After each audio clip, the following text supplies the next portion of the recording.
Dafa Healthcare. Nagmamalasakit sa kalusugan, nag-aalaga sa buhay. Binata Pay, nandito ka ba sa ospital para magpatingin? Nandito lang ako sa malapit para kumuha ng dokumento. Kumuha ng dokumento. Naku, bakit sa civil registry? Oo, para kumuha ng ID. May gagawin ako, aalis na ako. Binata Pay, paano ko ibibigay sa iyo ang 207 pisong pamasahe sa taxi? Binibining Lin, sa palagay mo ba, kailangan ni Binata Pay ang 207 piso? Tumabi ka. Bahala na. Kapag walang hiya, walang talo. Ginoong Pay.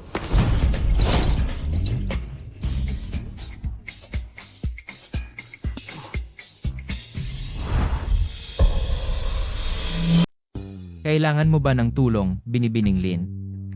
Kailangan mo ba? Ang ganda ng pagkakahanay ng mga binti mo, Ginoong Pay. Ahay, Ginoo, hindi ako tumatawa.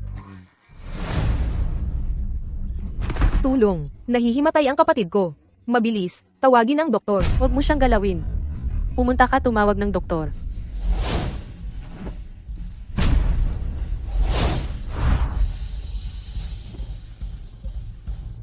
Nagising na ang pasyente.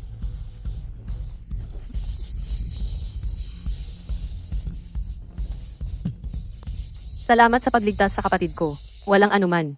Doktor din ako. Hindi naman pwedeng hindi tumulong, di ba? Salamat. ang galing ng ginawa mong pangunang lunas kanina. Siyempre naman. Sabi ko sa'yo, magagamot kita. Dr. Jia Jungkai, hindi nga masabi ni Dr. Jia na magagamot niya ako. Oo, kahit ang senior ko ay hindi makapaggarantiya. Sa kalagayan ko ngayon, wala pa akong lisensya sa pagdodoktor. Lalo na ang mag-operate sa operating table. Ako, Ahay, bigyan mo siya ng WeChat. Ginoong Pei, Dr. Jia, kilala mo ba ang dalagang ito? Hmm. Magaling itong bata para maging doktor Ang galing sa pangunang lunas, hindi siya nagpahuli kahit sa junior kong babae. Dr. Sia King. Oo. Sayang, ang pangalan niya ay Lin Shaking. May dagdag na apelyido kumpara kay Dr. Shaking. Binibining Lin, hindi mo na kailangang bayaran ang 207 piso na iyon. ang pamilya Lin ngayong araw, lahat ay pupunta sa birthday party ni Ginoong Tay. Naiwanan ako ng sasakyan. Pwede ba akong isabay? Binibining Lin, ang aming pangalawang Ginoo ay hindi prinsipe na mahilig magligtas ng mga Cinderella. Sakay ka na. Ginong Tay, ang bait-bait mo talaga. Isang mabuting gawa lang sa isang araw.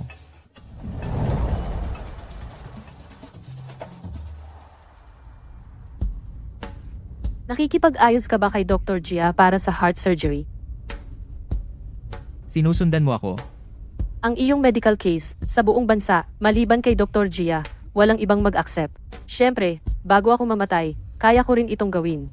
Pero hindi pa ngayon ang tamang panahon. Hindi ba sinabi ni Binibining Lin na kaya niya? Siyempre naman. Kung sasabihin kong nakikita ko ang iyong puso, naniniwala ka ba? Hindi. Ang problema sa iyong puso ay hindi naman malala. Espesyal lang ang lokasyon nito. Kailangan ng blind suture. Ang mga top-notch na surgical procedure na ito, kaya gawin ng mga doktor. Pero bihira ang iyong dugong RH negative. Mataas ang risk ng surgery. Walang gustong umako ng responsibilidad. Nagsiyasat ka pa sa akin? Hindi na kailangang magsiyasat para dito.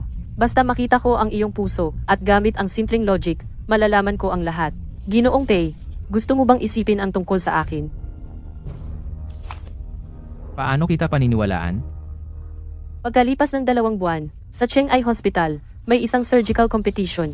Kasama rito ang cardiac suture surgery. Dadalaw ako ng eksakto sa oras. Ang yabang ng salita mo. Anong pwesto ang balak mong kunin? Una, Sana wag mo akong biguin pagdating ng panahon. usapang lalaki.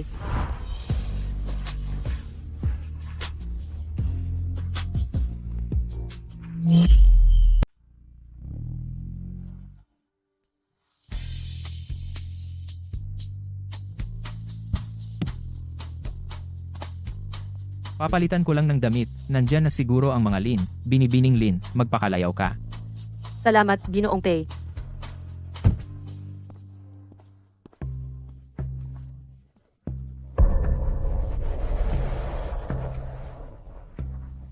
Kapag pumasok ako na ganito ang suot, baka paalisin ako. Ano? Itong tabaking-ching na to, hanggang ngayon wala pa rin. Kahit kakapanganak lang, hindi pa rin tumitigil. Pag uwi ko, pagbibigyan ko siya. Tita, paano mo ba ako pagbibigyan? Tabaking-ching, ginulat mo ako. Tita, maraming tao dito. Nakatingin sa atin. Ano ba yan?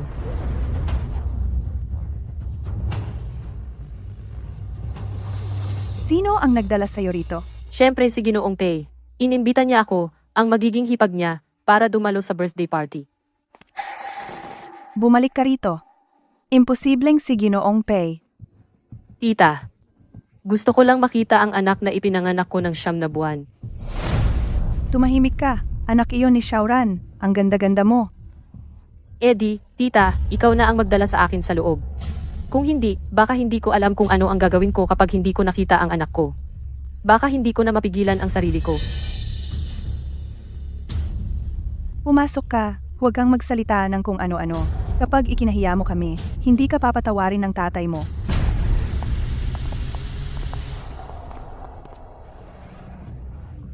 Ang ganda-ganda mo ngayon. Ma, bakit mo siya dinala rito? Xiaoran, ako.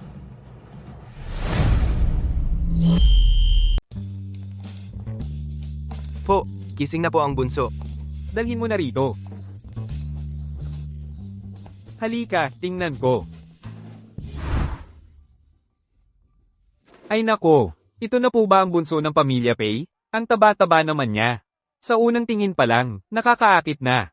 Kamukang kamukha ni Ginoong Pei noong bata pa siya. Talagang mag-ama. Oo nga. Si Xiong 4.5 kilo nang ipinanganak. 5.5 kilo na ngayon. Nandito ka na. Heto, yakapin mo.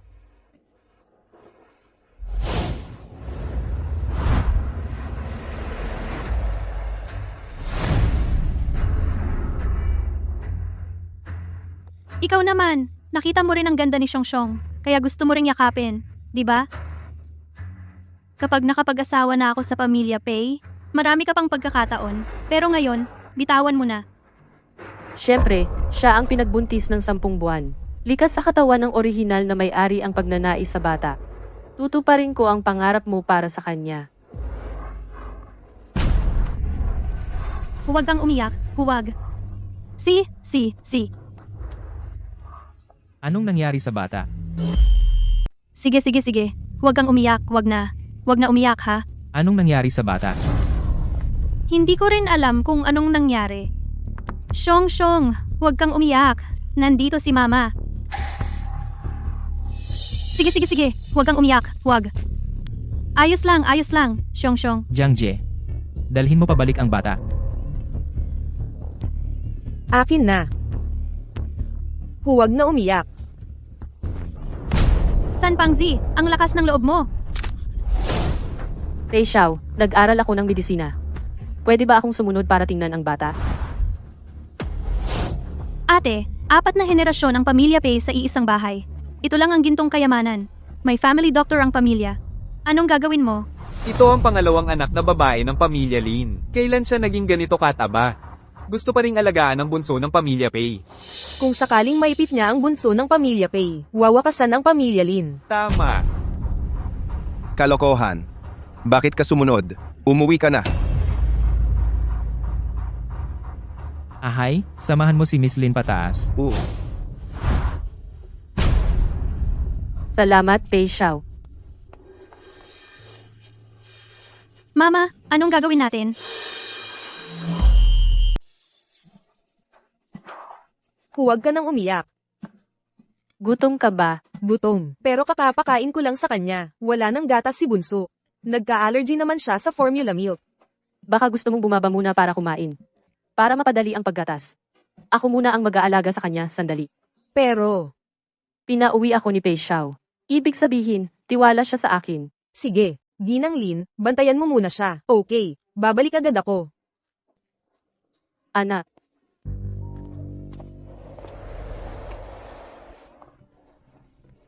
Anak, ako si Mama.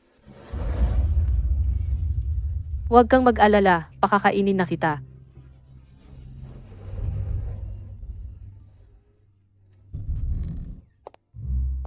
Hindi ba dapat kasama mo si Ahay? Nasaan siya?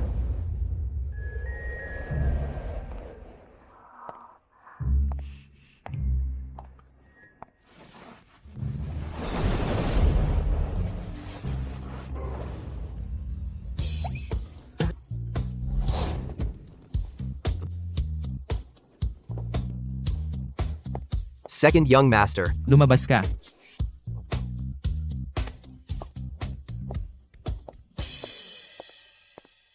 Ginang Lin. Pasensya na, kanina lang. Bumaba ang yaya para magpadali ng gatas. Patuloy na umiiyak si Bunso, kaya naisip kong aliwin muna siya. Si.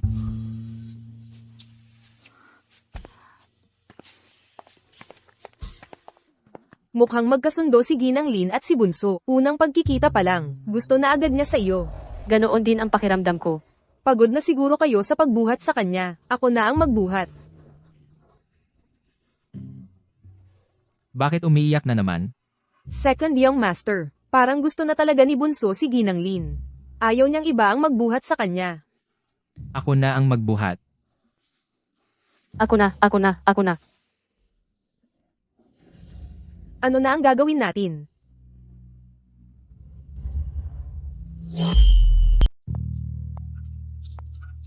Binibining Lin. Assistant Ai. Pwede ba akong pumasok para tingnan si Xiongxiong? Umiyak ng ganyan ang bata. Parang dinudurog ang puso ko bilang ina. Saglit lang. Ginoo, si Binibining Lin ang nais makita ang bata. Papasukin mo siya.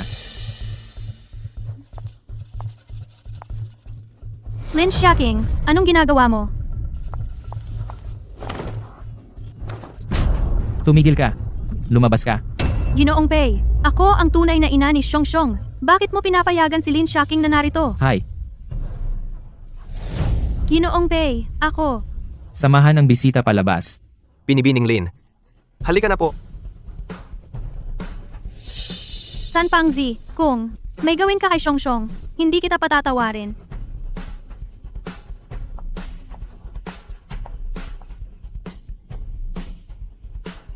Huwag kang umiyak, baby. Mabait ka. Tulog na si Xiongxiong, pangalawang ginoo. Salamat sa'yo, Binibining Lin. Hatid mo si Binibining Lin pauwi. Ahay. Opo, pangalawang ginoo. Salamat.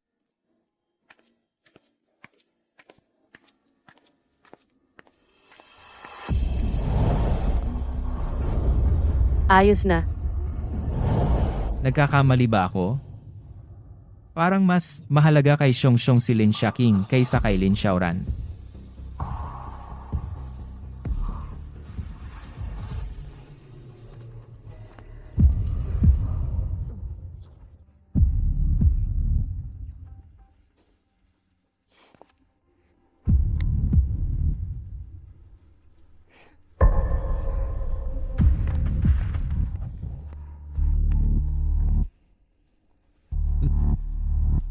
Sina Ginoong Pei ang naghatid sa'yo? Hulaan mo. Si Pei ang naghatid sa'yo pauwi. Hulaan mo. Taba, mukhang gusto mo nang mamatay. Ako, Sauren, Kung masama ang pakiramdam ng ate, magpahinga siya. Ma, babasagin ko ang binti niya. Dapat hindi ganoon. Ang ingay-ingay, pero wala si Lin Guofu. Ang kakaiba. Natatakot ako, hahanapin ko si Papa. Tito, basagin mo na ang binti niya. Ikaw, Taba, ikaw ang dahilan kung bakit nabali ang binti ng pamangkin ko.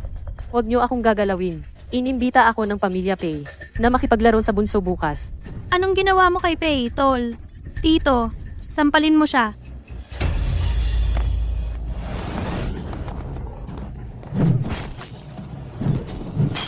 Taba ka, tapos umaatres ka pa?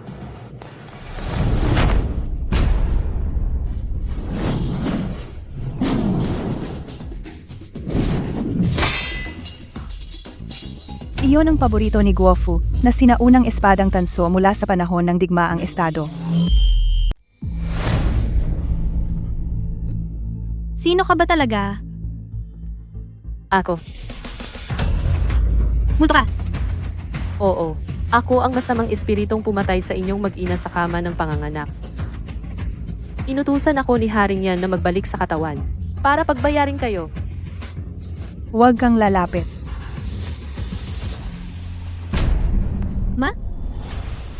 Lin Shaking, huwag mong isipin na natatakot ako sa'yo. Sasabihin ko ito kay Papa. Naiinggit ka dahil nakapag-asawa ako sa pamilya Pei. Nasaktan mo si Ma, at sinira mo pa ang mga antigo sa bahay. Kahit na masamang espiritu ka man, hindi kita palalampasin. Si... Tito, dalhin mo na si Ma sa ospital.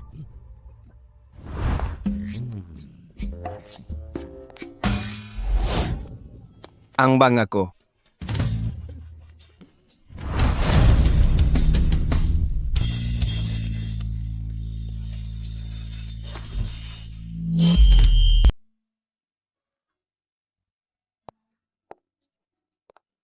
Matabang unggoy ka, may ganang kumain ka pa?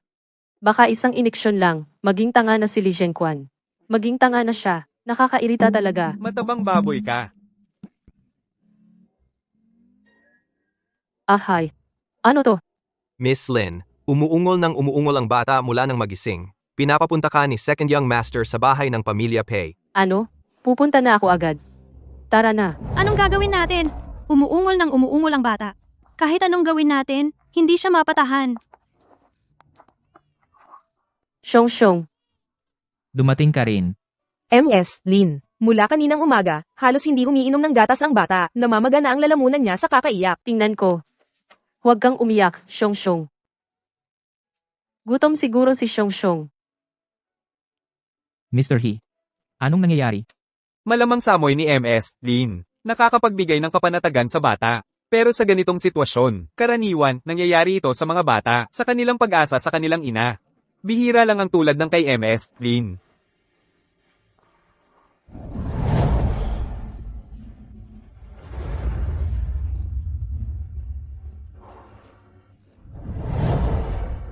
Lolo, ipagkatiwala na lang natin kay Miss Lin.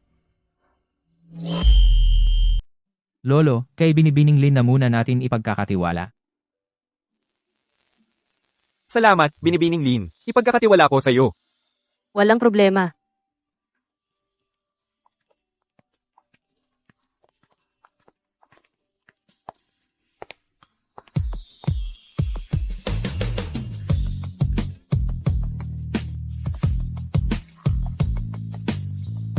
Xiong, huwag kang malungkot, kasalanan ko.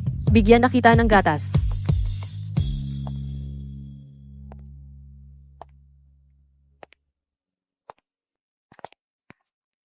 Kumusta na si Xiong? Huwag kang mag-alala, tulog na siya. Salamat. Ginoong Pei. Sinabi sa akin ni Iyang. Ikaw ang kapatid ni Xiaoran. Noong nakaraang taon, nakapasa ka sa Yanjing Medical University. Mabuti kang bata. Binibining Lin, mag-usap tayo.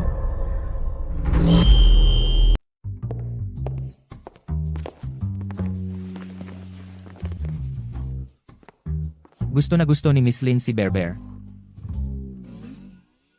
Nahuli kaya ako? Base sa ugali ng pamilya Pei kahapon, kung hindi dahil sa bata, hindi papayag ang pamilya Lin na magpakasal sa pamilya Pei. Kung malaman pang ako ang ina ng bata, baka ang pamilya Pei ay idamay ako sa galit nila. Hindi lang hindi mapapakasal si Lin Xiaoran sa pamilya Pei, mahirapan pa akong makita ang anak ko. Ang cute-cute talaga ng bata. Natural lang na magustuhan siya ng lahat. Baka gusto mong magtrabaho sa pamilya Pei bilang yaya? Yaya, 3 milyon bawat taon. araw-araw na nakikita ang ganyang mukha, nakakagaan talaga ng pakiramdam. Pero mahina ang katawan ng orihinal na may-ari nito. Kung hindi maayos ang pangangalaga pagkapanganak, tiyak na magkakasakit. Hindi angkop ang pamilya Lin para magpagaling. Kailangan kong tiyaking walang mali. Ako, kailangan ko ng oras para mag-isip. Sige, inaasahan ko ang sagot mo, Miss Lin. Kung wala ng ibang bagay, Young Master Pei, pupunta muna ako kay Berber.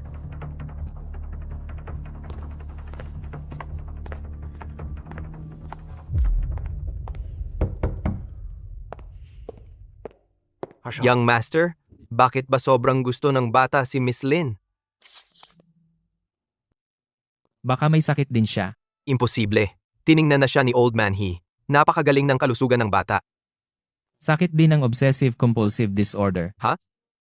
Parang hindi naman namamana ang OCD, di ba?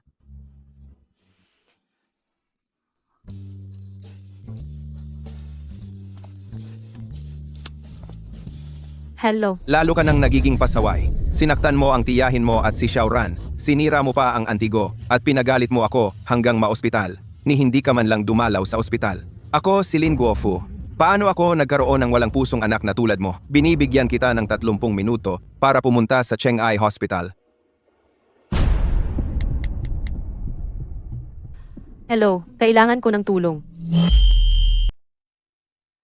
Pei Xiao, nakikinig ka sa likod ng pader. Hindi ganoon ka gentleman.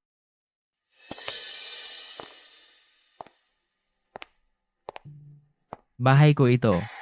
Tama ka. Uuwi na ako sa bahay ko. Pupunta sa Cheng'ai Hospital.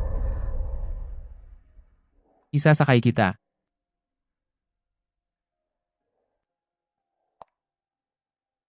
Dadaan naman ako doon. At para maipakita ko rin ang aking sinseridad sa pagkuha sa iyo, Miss Lin. Salamat na lang, Pei Xiao.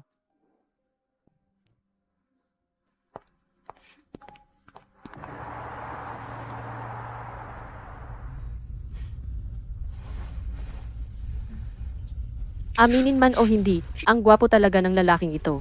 Kaso, yung original owner wala talagang memorya ng gabing iyon. Kung hindi, sana napanood ko. Paano mo ako nagustuhan? Ha? Wala naman. Mayabang. Gusto ko yung lalaking maskulado. Yung malakas ang katawan.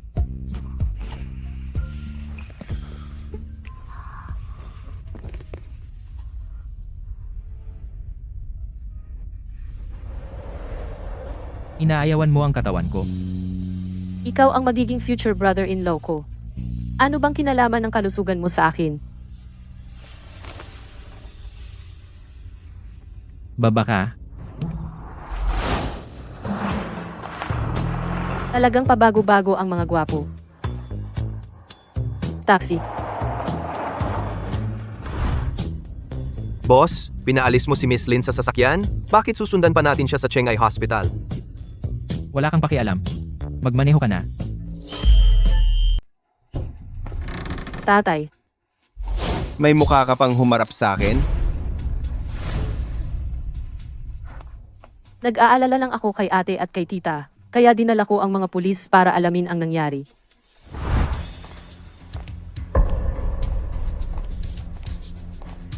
Kayo po ba ang mga biktima? Pakikwento nga po kung ano ang nangyari. Tatay, paano kung ituring na lang nating aksidente ito? Hindi naman sinasadya ng kapatid ko. Ang hindi ko lang alam, kung maiinis ba si Ginoong Pei sa akin. Ang galing umarte. Bakit hindi na lang ipaartista ni Lin Guofu si Lin Xiaoran? Mag-usap tayo ng maayos. Ikaw pa ang may ganang husgahan ng ate mo? Mga pulis, ang panganay kong anak ay nobya ni Ginoong Pei. Itong bunso, nagseselos, kaya ginawan sila ng masama. Dakpin niyo siya at imbestigahan para matuto siyang magtanda. Hindi ko hahayaang siraan ng walang hiya kong anak na ito ang kasal ng pamilya Lin at Pei. Binibining Lin, makikipagtulungan po ba kayo? Ang ingay dito. Ginoong Pei, dumalaw po kayo para kay Xiaoran? Talagang hindi ko makuha ang iniisip ng lalaking ito. Management team. Kumusta po, Ginoong Pei? Hindi. Pagkakamali lang yon. Sasamahan ko na po kayong lumabas. King, magtimpla ka ng tsaa para sa biyenan mo. Sandali. Anong ginagawa ninyo rito? Ginoong Pei, kami po ay... Ano? May gustong manakit sa aking nobya. Pei Xiao, hindi sinasadya ni Ching Ching yon. Ayos lang. Naiintindihan ko ang sitwasyon. Ilabas mo ang ebidensya. Hindi ko ito palalampasin. Nagsiselos lang siya. Dahil ikakasal tayo. Hindi naman siya ganito sa ibang araw. Pakakasalan si Pei Xiao. Anong dapat ipagselos? Alam ko, bunso, mataba ka kasi. Kung sasabihin mong gusto mo si Pei Xiao, siguradong kakainisan ka. Kung hindi, hindi ka naman maghahanap ng paraan para makadalo sa birthday party ni Lolo Pei.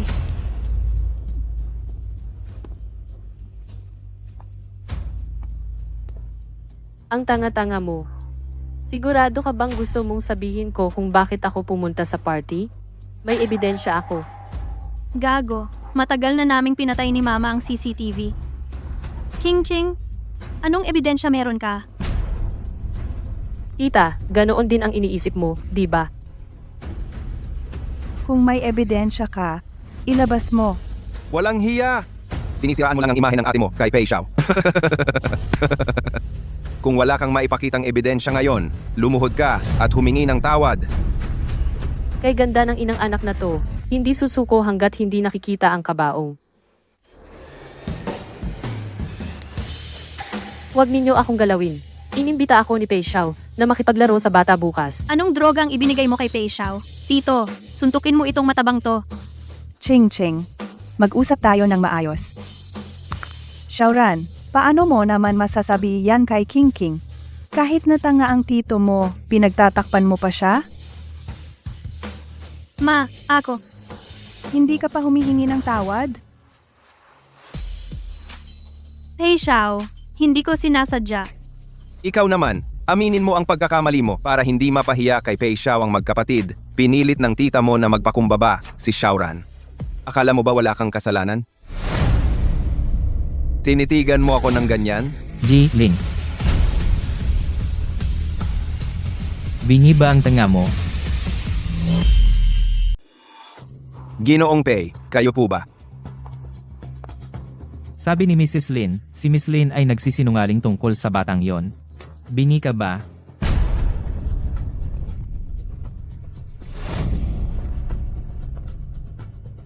Miss Lin. Kapag nagkamali, dapat humingi ng tawad. Paano ka magiging asawa ng pamilya Pei kung hindi? Tama ba?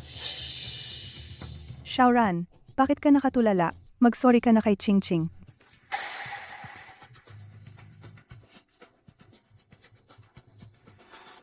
King King, pasensya na. Walang sinasabi, ang hina ng boses, hindi marinig. Lin Xiaking. Huwag kang magpakalabis. Mga opisyal. Paninirang puri, sadyang pananakit, ano ang parusa, ayon sa batas? Ginoong Pei, malubhang paninirang puri, sentensyang 3 taon pababa, detention, control, o pag-agaw ng mga karapatang pampulitika. Hindi na kailangan. Si Miss Lin ay ang aking nobya. Hindi pwedeng makulong. Mas mabuti na lang sampalin ang sarili ng 2 beses. Taba. Ano sa tingin mo? Taba, anong taba-taba? Sabi ni Ginoong Pei, 2 sampal, idi 2 sampal. Pa, ako si Xiaoran. Para sa ikabubuti mo rin iyon ni Ginoong Pei.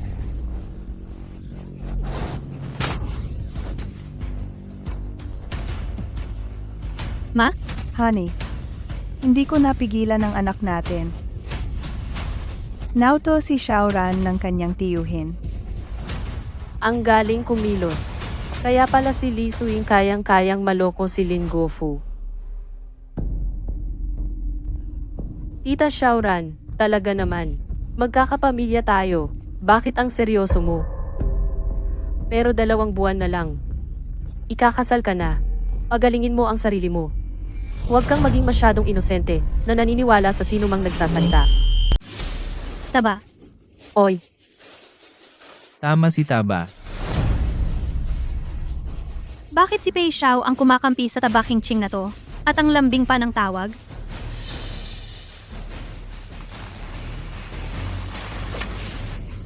Ma! Pa! Masakit ang bindi ko. Doktor, Doktor, doktor, doktor. Miss Lin, alis na tayo. Ang sakit na.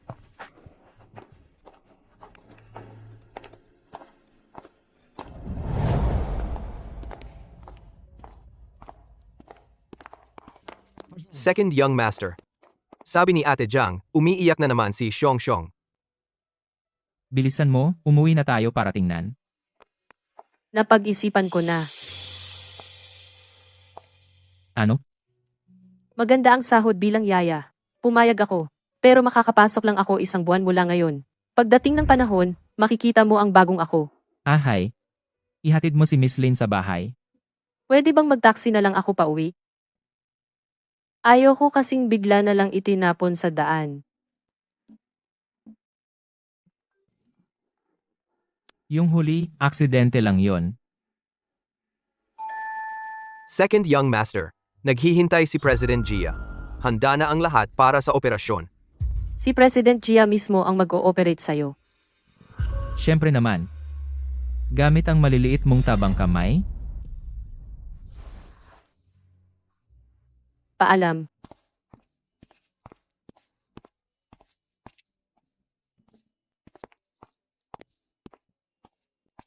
Hi.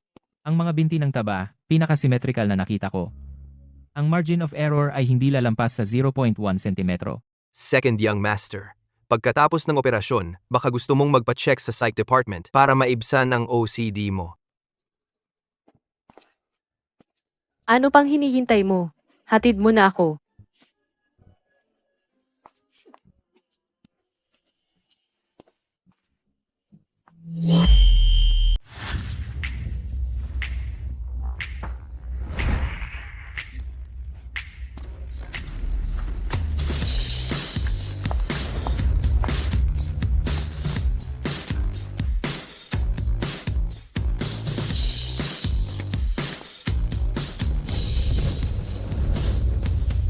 Sa buwan na ito, 3 araw lang ako kumakain sa loob ng 5 araw. Araw-araw akong nag-eehersisyo, kaya pumayat na rin ako.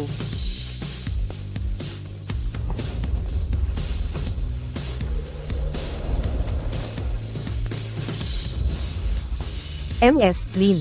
1 buwan kang hindi nagpakita. Ang laki ng pinayat mo. Naging maganda ka na. Halika na. Xiong, yakapin mo. Nagsimula na namang magiyakan ang young master.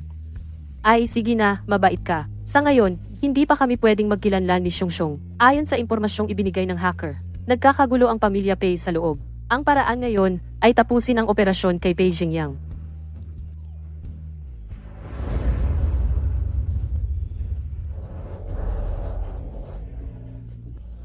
Boss, 1 buwan nang hindi nagkikita. Ganito pa rin kamahal ng young master si MS, Lin. Xiong. Boss,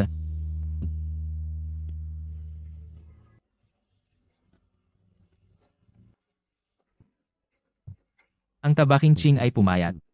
Naging maganda. Paano naging ganito kasimetriko mula ulo hanggang paa?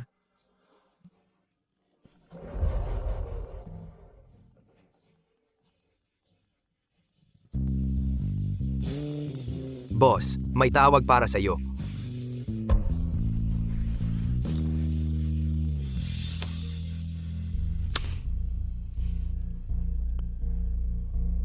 Alam ko na.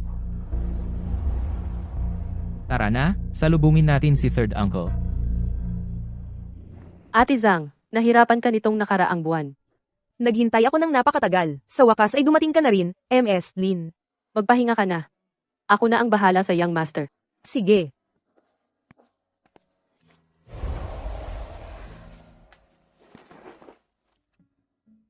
Xiong.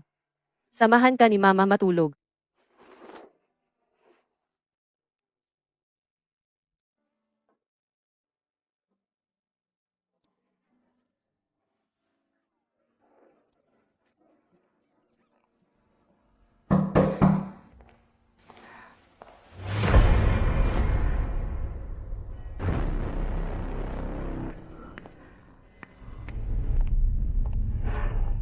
May amoy ng dugo. Nasugatan ka. Okay lang.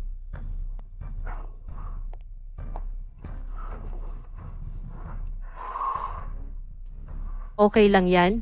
Ang lalim ng sugat. Pero swerte mo. Nakilala mo ako, isang magaling na doktor. Ikaw, May sakit ka sa puso, di ba? Paano mo nagawa yon? Ano? Gusto? Di ba sabi ng isang tao, gusto niya ng macho? Ayaw sa tulad ko? Gusto ba ng taong yon na tumawag ako ng 110 para sa'yo? Huwag kang tatawag, baka mag-alala si Lolo. Nandyan yung first aid kit, tahiin mo to. Mali ang paghingi mo ng tulong, Pei Xiao. Mas mabuti pang pagbigyan mo ako ng isang kondisyon.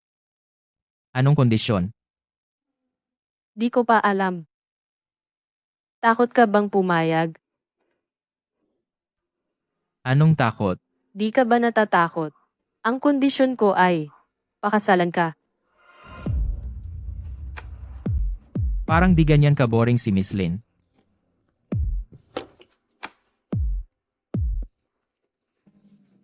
Tama ka.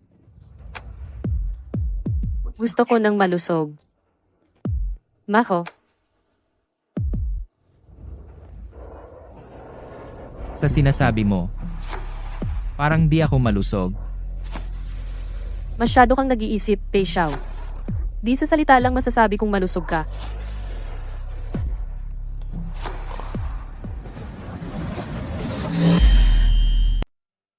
Ang tibay ng loob mo. May mga piraso. Tiyaga lang. Ayos na. Ang bilis nito. Parang hindi first year med student. Ang galing mo, hindi mo maitatago. Ano na? Pei Xiao, gusto mo bang palitan ang doktor mo? Kung ikaw ang mag-ooperate sa akin, gaano kalaki ang tsansa ng tagumpay? May mga epekto ba pagkatapos? Hindi congenital ang sakit sa puso mo. Kundi si Eyang ang nasa loob. Anong ginagawa mo sa nursery sa ganitong oras? Sinong kausap mo? Huwag mong sabihin kay Lolo na nasugatan ako. Tulong. Pei Xiao, may utang ka na naman sa akin.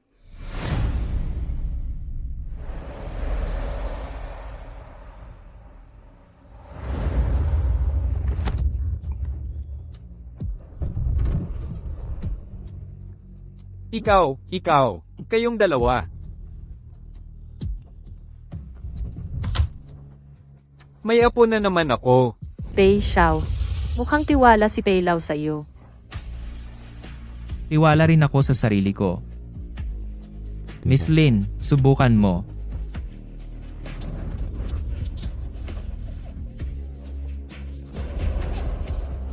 Halos nahalikan ako.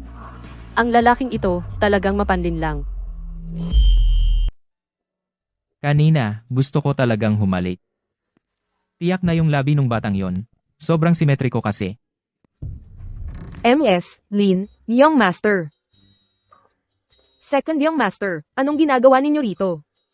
Hindi makatulog sa gabi, dumalaw lang sa bata. Kakaiba, palagi namang mahinahon si Second Young Master. Bakit ngayong gabi, ang init ng ulo?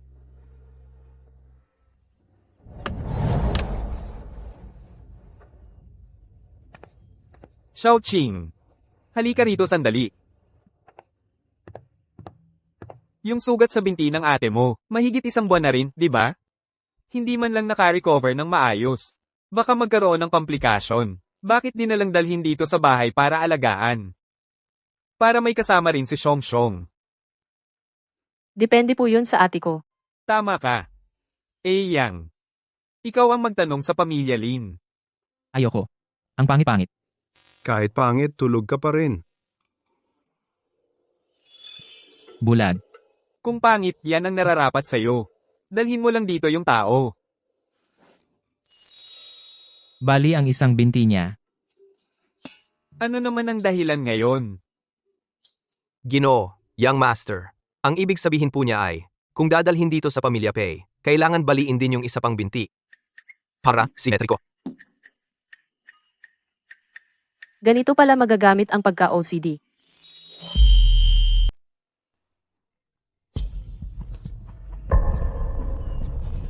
Paumanhin po. Lolo Pei, sagutin ko lang po ang tawag. Sige.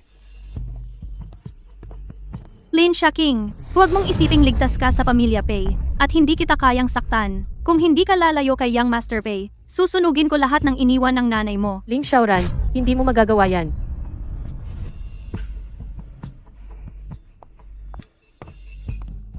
Lolo Pei, may urgent po akong bagay. Kailangan kong umuwi. Ahay. Samahan mo siya.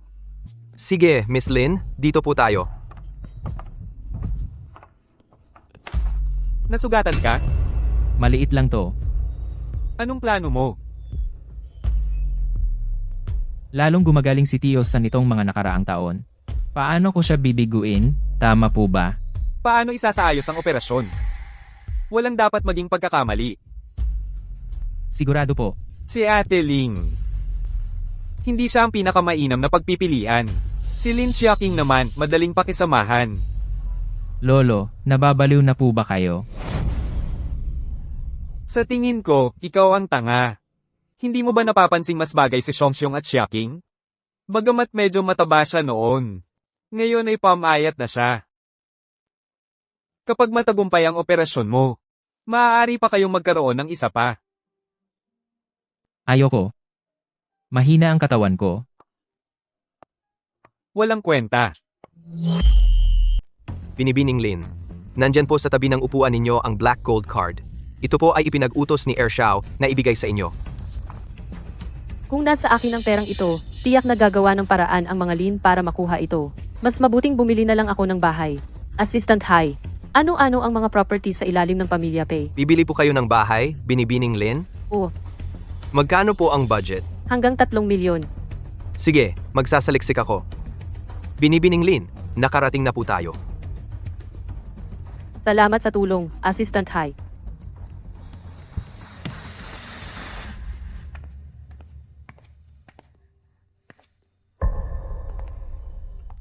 Sabi sa akin ni Xiaoran, bumalik na sa dati ang pagkatawan mo. Dati, sinabi mo sa akin na tumaba ka para sa akin. Mga dahilan lang iyan. Ang nanay mo at ako, ang ate mo, napakatagal na sa ospital. Hindi mo man lang inintindi ang aming buhay. Araw-araw, hindi ka makita, hindi umuuwi sa gabi. Lin Xiaoqing, sobrang nabigo ako sa iyo. Pa, medyo hindi ko maintindihan. Matagal nang wala ang ina ko. Saan nanggaling ang ina at ate?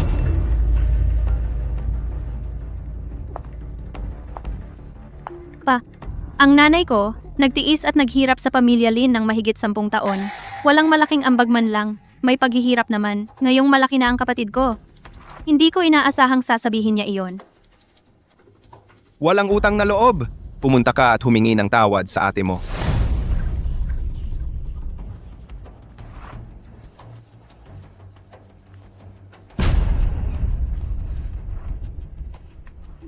Nasaan na ang mga gamit ng nanay ko?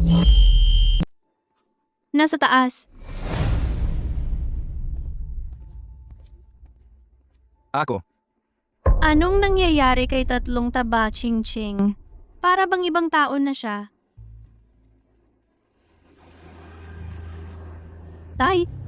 Tay, sa tingin ko dahil may pera na ang kapatid ko, may sariling pakpak na. Sa buong isang buwang ito, hindi siya nagpapatira ng sariling lutuin sa bahay.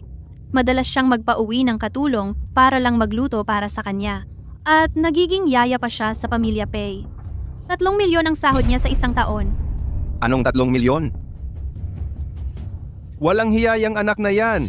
Mayamang dalaga na, ayaw pang gawin, nagyaya pa. Hindi ba siya nahihiya? Kung ganyan kasuway lang kapatid ko, tiyak na maloloko siya. At ang dami-dami pa niyang pera. Nag-aalala talaga ako para sa kanya. Tama, hindi pwedeng nasa kanyang pera. Pupunta na ako sa Pamilya Pei para magtanong.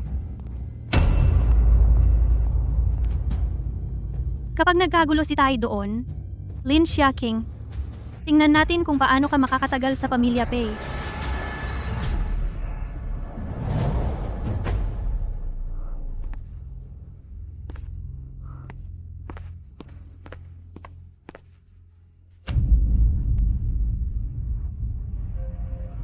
Inay.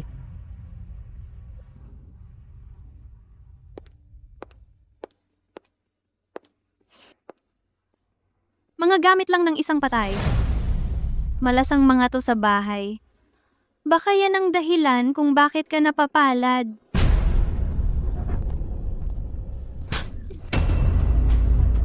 Hinampas mo ako? Lin Xiaoran. Hindi matatapos ito ng ganito. Akala mo pag pumayat ka, magbabago ang mundo? Oo, pumayat ka nga, pero hindi ka naman yumaman o naging makapangyarihan. Isa kang ulilang babae. Wala ang ina, ayaw ka naman ng ama. Anong laban mo sa akin? Tama si Lin Xiaoran. Pero yon ay dahil duwag at walang kaya si Lin Xiaoqing. Pinapabayaan niyang kontrolin siya ng mag-ina. Pero si Xiaoqing, hindi. Kaya, hintayin natin.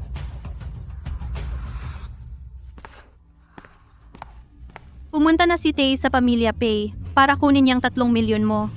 Kapag wala ka ng pera, kahit lumuhod ka pa sa lupa, hindi kita bibigyan ni piso. Paano nila nalaman yon ng napakabilis? Mukhang hindi nagkakaisa ang Pamilya Pay.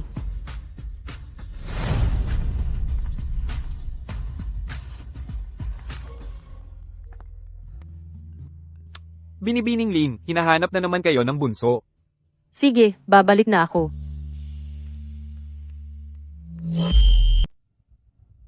Miss Lin, sinabi ng second young master, yung premium unit ng Yuntian Group, pwede na, 2 kwarto, 1 sala, pwedeng lipatan agad, mga 16 million pesos ang presyo.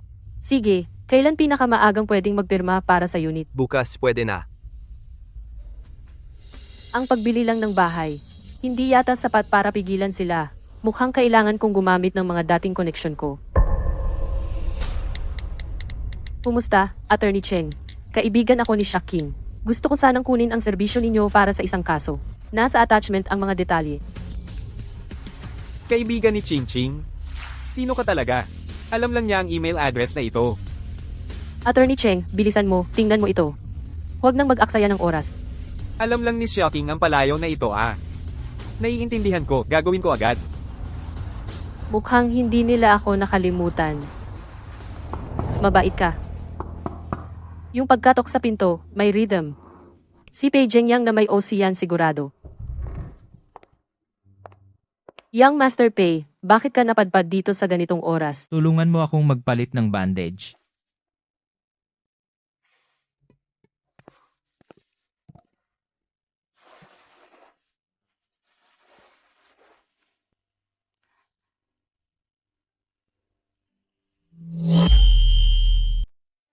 Kagabi sabi mo, hindi congenital ang sakit sa puso ko. Congenital heart disease. Dahil sa hindi kumpletong pagdevelop ng embryo sa loob ng sinapupunan ng ina. Parang may bakas ng human intervention sa puso mo. Kailangan ng masusing pagsusuri sa makina. Tiningnan mo ang medical records ko. Nandyan na naman ang professional instinct ko. Ngayon, isa lang akong first-year college student. Hindi na ako si Xiaoqing. Ang medical prodigy. Paano ko masasabi ng isang tingin lang ang kalagayan ni Pei Zhengyang? Pero parang nabanggit sa akin dati ng senior ko na gusto akong kunin ni Pei Zhengyang para mag-opera. Destiny kaya ito. Naisip mo na? Anong naisip ko na? Naisip mo na kung paano ka magsisinungaling? Yong Mastapai. Naniniwala ka bang genius ako? Naniniwala ka ba? Siyempre naman. Alagaan mo ng mabuti si Xiongxiong. Pagkatapos mo magtapos, saka mo na ako gamutin. Young Master Pei. Paano ba kita mapapaniwala? Naku, tumatagas ang gatas.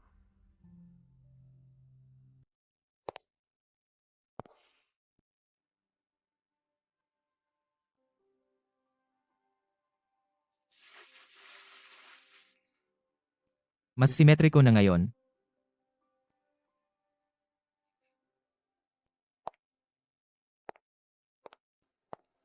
May sakit talaga sa utak tong lalaking ito. Si Pei Zhengyang, yung may obsessive-compulsive disorder, sana hindi niya napansin. Second young master, maagang dumating si Miss Lin. Gusto raw niyang samahan mo siyang tumingin ng wedding gown. Paalisin mo na siya. Sabihin mo lang, wala akong oras. Oo nga pala. Kunin mo ang mga records ng mga pinuntahan ni Lin Xiaoqing noong Hunyo ng nakaraang taon, pati na rin ang delivery records ni Lin Xiaoran. Second young master, sa tingin niyo po ba? Si Miss Lin Xiaoqing ang tunay na ina ng young master. Binibining Xiaoqing, nag-aral siya sa Yanjing University pagkatapos ng college entrance exam. At hindi na siya umuwi sa kanila. Palagi naman siyang napapasok ng maaga sa mga naging galaw niya. wala namang problema. Kapag mas perpekto, mas may problema. Ang mga dokumento ni Shocking. May gumalaw talaga.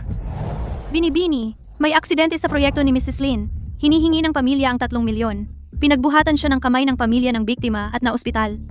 Sige, tuloy-tuloy lang ang pagbabantay sa pamilya Lin.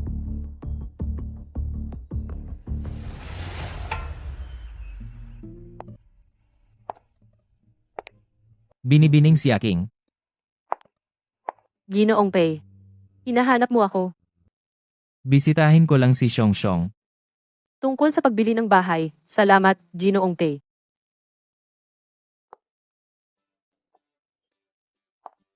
Ganito lang ang sinseridad mo, Binibini. Anong klaseng sinseridad ang gusto mo?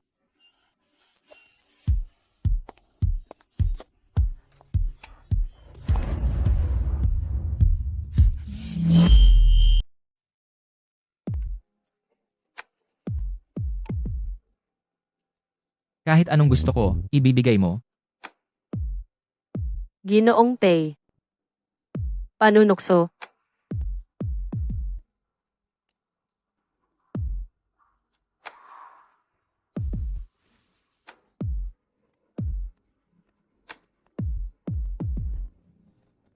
Hindi nakabukas ang kwelyo ng damit mo.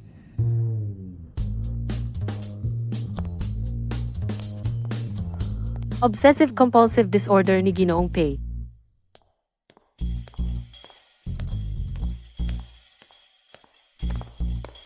Ahay.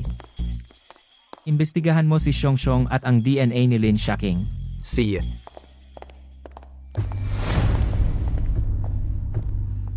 Sinadya talaga ni Lin Shocking yon. Ngayon, naghihinala na sa akin si Ginoong Pei. Huwag niyo na akong sisihin kung magiging brutal ako. Hello? Tito Pei. Sumasang-ayon ako sa mungkahi mo. Basta masiguro mo lang na makakapag-asawa ako sa pamilya Pei, ako na ang bahala sa usapin ng bata. Ang tapang mo, Binibining Lin. Huwag kang mag-alala. Tutuperin ko ang sinabi ko. CJ, Tito Pei. Dapat tuparin mo ang pangako mo.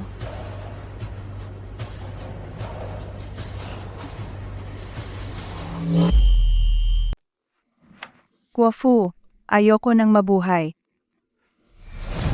2.1 milyong piso ang kailangang bayaran. Parang mga magnanakaw ang pamilyang yon. Ang pondo ng kumpanya, wala ring ganoong kalaki. Baka hindi natin mabayaran yang perang yan. Tatay, hindi ba't pumunta ka sa bahay ng mga Pei? Hindi mo ba nakuha ang sahod ni Ching Ching? Ayon kay Assistant Hai, naibigay na raw ang perang yon kay Lin Shocking. 2.1 million, itinatago niya sa pamilya. Ano ba ang balak niya? Napansin ko kamakailan, malapit na pala si Ching Ching sa isang lalaki. Baka naman, ninakaw ng lalaki ang pera ni Ching Ching? Xiao Ran. Anong sinasabi mo? Pinaghirapan ni Ching Ching yang perang yon. Pinaghirapan naming palakihin siya ng tatay mo, hindi para ubusin ang kanyang pera. Suyuin mo kasi yan, Suying. 2.1 million, gagamitin pa para sustentuhan ang lalaki, hindi man lang isipin ang pamilya.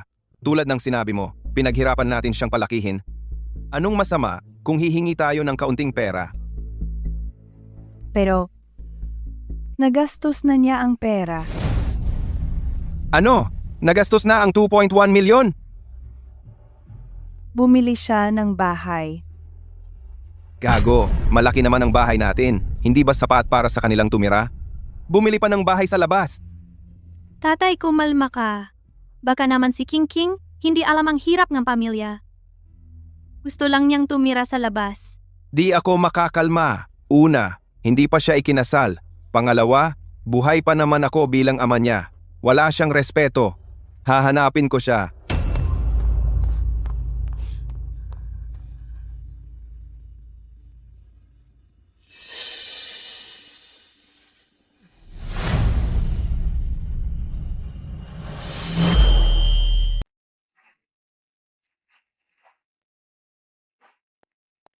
Binibining Lin, may urgent na kailangan sa iyo ang iyong ama. Nasa reception area sa baba. Sige, yun nga. Sinabi ng pangalawang Ginoo na sumama ako sa iyo. Mukhang hindi maganda ang pakiramdam ni Ginoong Lin. Siyempre masama ang loob niya kung magbabayad siya ng malaki. Salamat sa pag-aalala. Pangalawang Ginoo. Kaya ko itong ayusin ng mag-isa. Si.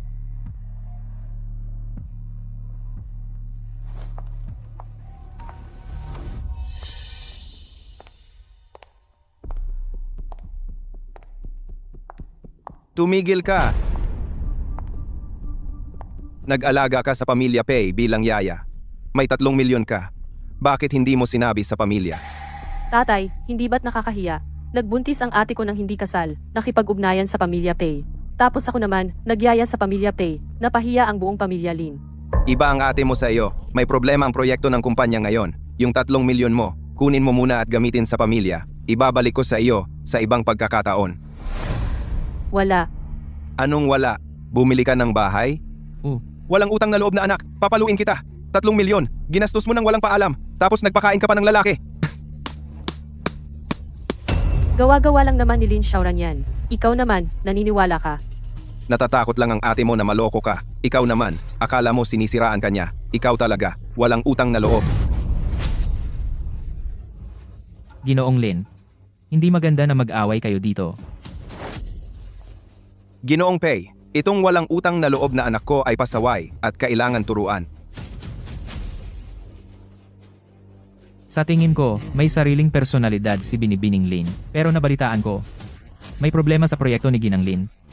Kailangan magbayad ng 3 milyon. Malapit na ang kasal. Naniniwala akong maaayos ito ni Ginoong Lin. At walang masamang chismis na lalabas. Siyempre maaayos ko ito. Uuwi na ako para asikasuhin ito, ang bagay na ito. Hindi makakaapekto sa relasyon ng mga pamilyang Pei at Lin. Tinulungan kita. Wala man lang pasasalamat si Binibining Lin. Salamat, Ginoong Pei. Aalagaan ko ng mabuti ang bata. Talagang napakapasaway. Tatay, binigay ba sa'yo ni Bunso ang pera? Wala, wag mo nang isipin yon. Ginamit niya, yon pambili ng bahay.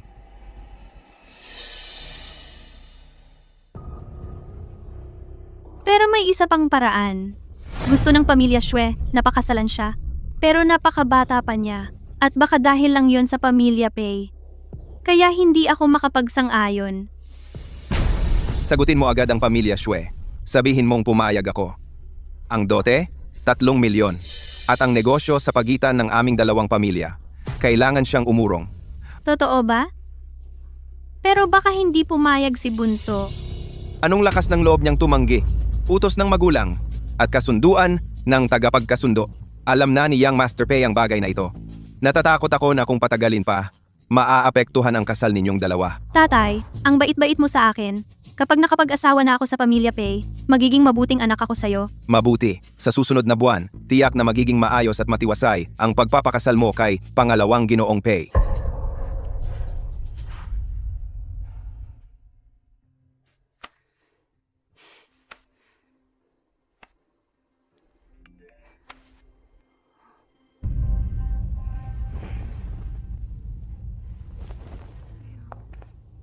Ching, pwede ba tayong magkita? Tinanggap ng pamilya Lin ang aming dote. Magkakasal na tayo sa susunod na buwan. Mukhang si Xue Changlin ang lihim na hinahangaan ng orihinal na may-ari ng katawan. Siya rin ang gusto nitong makita ng gabing iyon. Pero ang gulo na ginawa nila ng ina niya, bakit ako ang mag-aayos? Kanselahin. Pwede.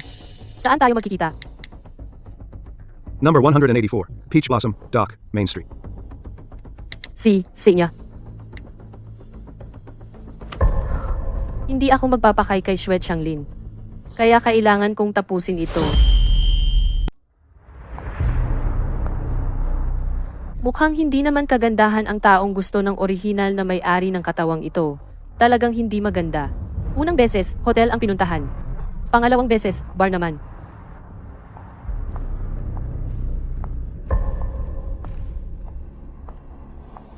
Ching, dito ka umupo. Ginoong Xue, pasensya na. Hindi ko masyadong gusto ang lugar na ito. At saka, yaya ako sa pamilya Pei. Yung amoy dito, kung madadala sa bahay, hindi maganda para sa baby. Sige, lipat tayo ng lugar para mag-usap. Hindi na kailangan. Pumunta ako rito para sabihin sa iyo, ang lahat ng kondisyon na pinagkasunduan ng pamilya Lin at pamilya Xue, wala akong kinalaman doon. Dahil lahat ng ito ay puro kapahamakan para sa akin, walang pakinabang. Narito ako para tanggihan ka. Pero sabi ni tita, Kung si Tita Lee ang nagsabi, di siya na lang ang magpakasal sa iyo kay Lin Xiaoran. Hindi lang naman ako ang anak na babae sa pamilya Lin. sinasadya mo. Alam mo namang may kasunduan sa kasal si Xiaoran at ang pamilya Pei, hindi siya maaaring magpakasal sa akin. Hindi na nakapagpigil. Narinig ni Xue Changlin na si Lin Xiaoran at ang pamilya Pei ay may kasunduan sa kasal at sobrang nag-init siya. Mukhang tagahanga niya ito. Malinaw na ang lahat ng sinabi ko. Uuna na ako. Sandali. Binibining Lin, kapag ininom mo lang ang basong ito, quits na tayo. Ano sa tingin mo?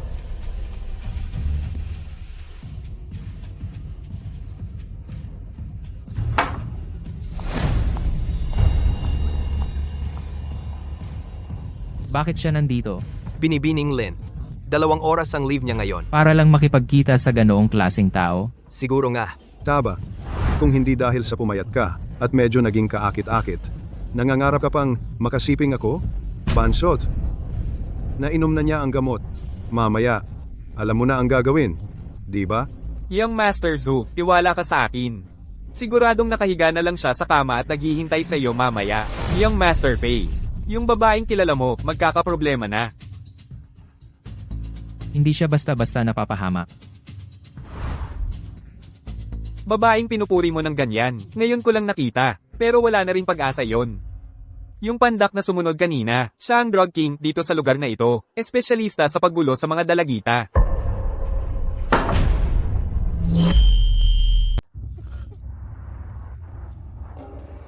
Ang pangit ng taste mo. Akala ko masama na si Xue Changlin. Hindi ko inasahang gagamit pa siya ng droga. Hayop talaga siya. Kulang pa rin sa bilis ang katawan kong ito. Nakasagap na nga ako. Hindi ko pa rin nahadlangan.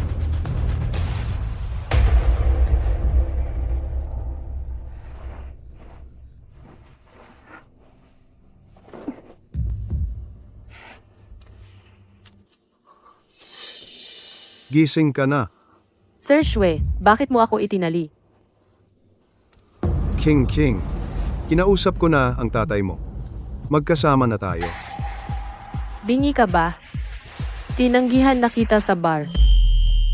King. 1 taon na ang nakalipas. Inanyayahan mo ako sa hotel. Hindi ako sumipot. Ngayon, ito na lang ang aking paghingi ng paumanhin. Okay ba? Hindi okay. Anong hindi okay? Sabihin mo sa kuya. Hindi talaga mapupunit ang tali na ito. Nasa bulsa ko ang mga karayom, hindi ko maabot. Kuya Xue, kalagan mo na ang tali, ang sakit na. Sige. Kalagan na kita, kuya. Narinig ko.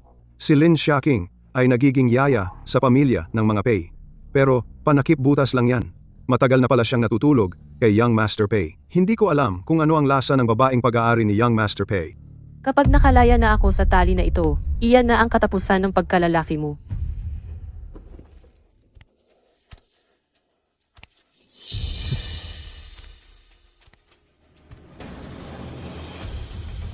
Ching, kanina sa bar, mabilis mong ininom ang baso mo.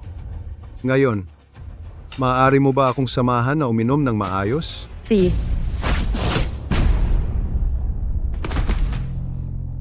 Babae, anong ginawa mo? kuya. Mag-usap tayong maayos, kuya. Saan ka ba masakit? Siguradong gagaling ka pagkatapos nitong gamot.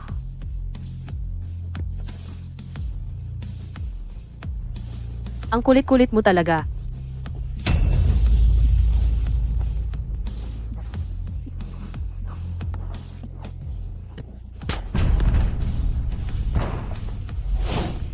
Lin Xiaoqing.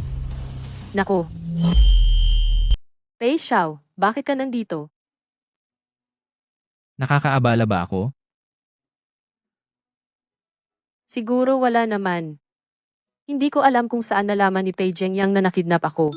Kahit na medyo matalas ang dila niya at sobrang OC, mabuti naman siyang tao. Umalis ka diyan. Kung tama ang alaala ko, si Miss Lin ang yaya ng pamilya Pei. Ang paglabas mo ng walang paalam, akala mo ba madaling apihin ang pamilya Pei o ako lang na may sakit ang madaling apihin? Ay nako, ang aga pa lang naman. Tiyak hinahanap na ako ni Xiongxiong. Pasensya na, uuwi na ako.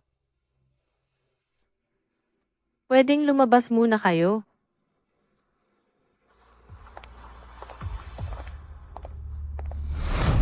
Ang init, hindi pa pala nakakalayo si Pei Zhengyang. Hinaan mo naman ang boses mo. Babae, maglakas loob ka.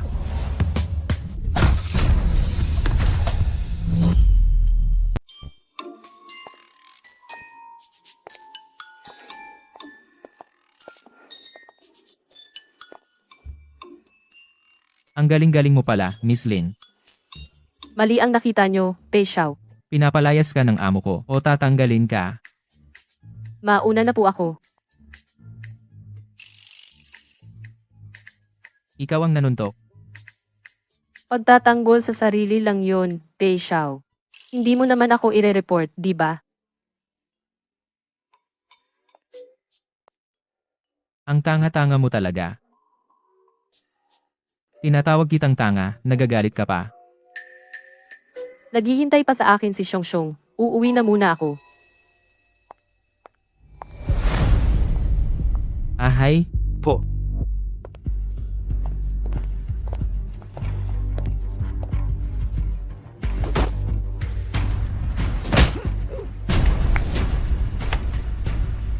Pangalawang Ginoo. Magkatugma. MS, Lin, tulog na ang bata, lalabas muna ako.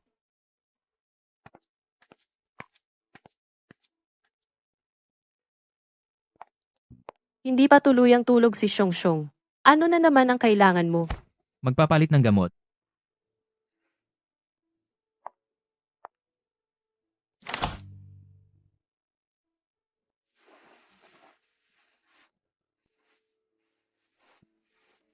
Gusto mo siya? Si Xue Changlin ang tinutukoy ni Pei Zhengyang. Bakit niya ito tinatanong? Nagustuhan mo ba siya noon? Siguro nga, bulag na pag-ibig lang. Oo, tama ka.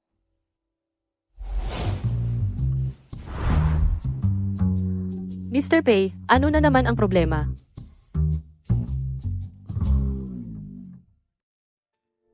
Ilan ang pinayat mo? Bitawan mo ako. Hindi mo pa sinasagot ang tanong ko. She's the set kilo. Parang hindi naman halata. Makapal pa rin ang mukha mo. Talagang hindi ko na kayang tiising ito. Mr. Pei, hawak-hawak mo pa rin ako. Mahihirapan akong magpalit ng gamot. Kung ilang sentimetro pa pababa ang puntiryang ito. Paano na ang buhay mo? Wala kang ka-cute-cute. Mr. Pei, kapag ganyan ka, iisipin kong niloloko mo ako. Okay na.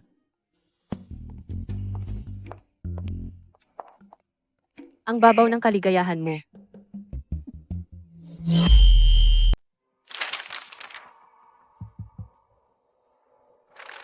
Ginoong Xue. Ang red wine na pinainom ni Miss Lin kay Ginoong Xue, may pampagana yon. Ito, nakuha ko to mula sa mga babaeng tinuturuan niya. Ebidensya to. Pampagana? Yun ay ito yung para sana kay Miss Lin ni Ginoong Xue. Nalaman na ang dahilan. Matagal nang gustong magkamag-anak ng pamilya Xue at Lin. Si Miss Lin ang may pakana nito. Normal na pagpapakasal, kailangan pang mag-video at gumamit ng gamot? Kung hindi malinaw, imbestigahan mo ulit. Opo, Teka. Yung DNA test ni na Xiongxiong at Lin Xiaking, lumabas na ba ang resulta? hindi pa po. Ayon kay Old Master Shen, may tauhan si Third Master sa ospital. Kailangan mag-ingat tayo. Sabihin mo agad sa akin kapag may balita. Opo.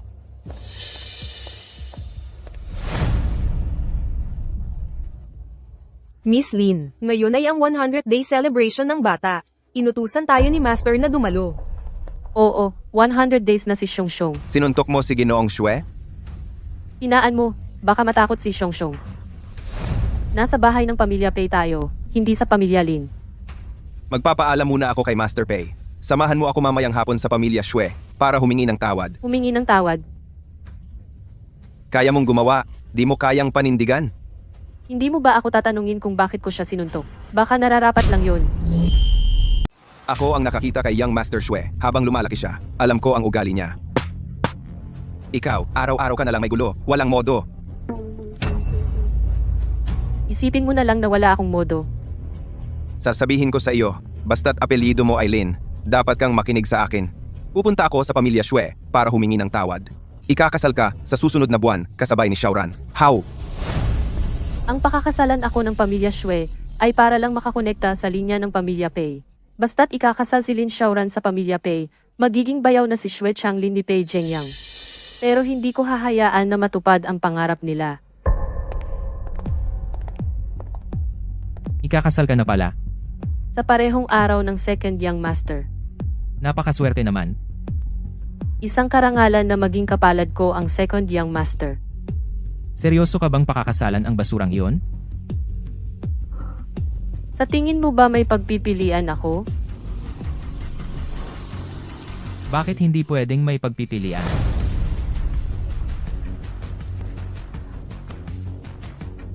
Huwag mong biguin ako.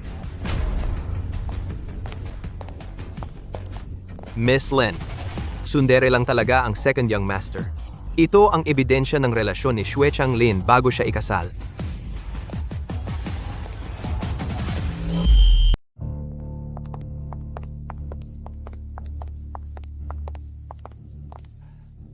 Mamaya, makikilala mo ang mga magulang ni Changlin, maging masigla ka.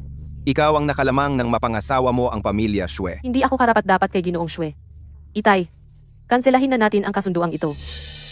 Kayang-kaya mo bang bitawan? Alam ng lahat na gusto mo si Changlin noon. Na-receive na ang dowry, tapos gusto mong magkansela? Huwag ka nang umasa. Na-receive na ang dowry? Ano ang laman ng bag mo? Nakakahiya ka. Malalaman mo pagdating natin doon.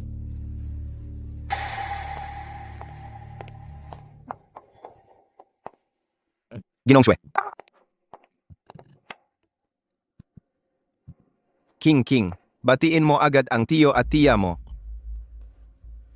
Ikaw pala si Ching Ching. Kumusta po, Tiyo Xue? Kumusta po, Tiya Xue? Mabuti. Tara, maupo tayo. See ya.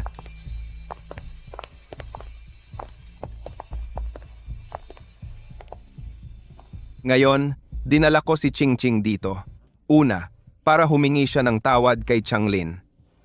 Pangalawa, para pag-usapan ang kasal ng dalawang bata. Itong babae, nagtago lang sa pamilya Pei. Ngayon, kusa siyang nagpakita para hamakin ko. Bingi ka ba? Hindi mo ba narinig ang paghingi ng tawad? Laolin, bata pa siya. Kasalanan din ni Changlin. Kaya nasaktan si Ching Ching. Nasaktan. Pwede na niyang gamitin ang bote para paluin ang ulo ng tao. Kung masaya siya, baka patayin pa niya ang tao. Lin Xiaoqing. Hindi ako hihingi ng tawad.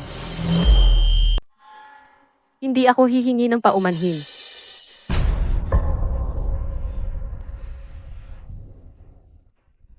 Ikaw ang dahilan kung bakit ganyan ang nangyari sa anak ko. At wala ka pang kasalanan. Kung ibang tao ang gumawa nito, matagal na sana akong nagreklamo sa pulis, para makulong siya. Ate, ang dapat makulong ay ang anak mo. Siya ang lumabag sa batas. Isa pa, dapat mong tingnan ang ebidensya sa USB na ito. Nandito ka na. Hindi ba't ikaw ang nagpatawag sa kanya? Hindi na ako makatiis. Tulungan mo ako. Nakakainis. Ito. Lin Xiaoqing. Anong ginagawa mo? Hindi ba't humingi ka ng paumanhin? Ito ang dahilan kung bakit hindi ako hihingi ng paumanhin. Changlin, umurong ka.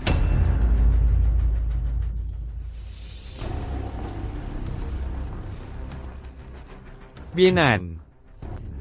Sinisiguro ko sa iyo at kay Ching Ching na mula ngayon, si Changlin at ang babaeng ito ay hindi na magkakaroon ng anumang koneksyon. May kasalanan din ang aming Ching Ching. Humihingi kami ng paumanhin. Wala akong kasalanan. At hindi ko tinatanggap ang kasunduang ito. Lin Xiaoqing, masamang anak ka. Bumalik ka rito. Pasensya na.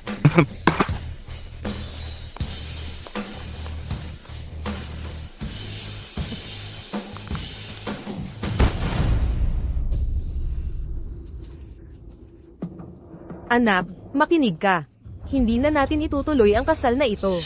Ipapakilala ko sa iyo ng nanay mo ang isang masunurin at magandang babae. Ikakasal. Bakit hindi? Gusto kong pakasalan ni Lin Shaking ang pamilya natin. Hindi siya makakapag-anak ng 3. Kung gagalaw ka pa ulit, hindi na ako magpapakumbaba. Ano? Nang babanta ka pa sa akin? May trabaho pa ako. Mauna na ako. Anong nangyari? Bakit bigla kang natakot sa kanya kanina? Isang laway. Matatakot ba ako sa isang anak na babae? Samahan mo akong maglaro ng chess.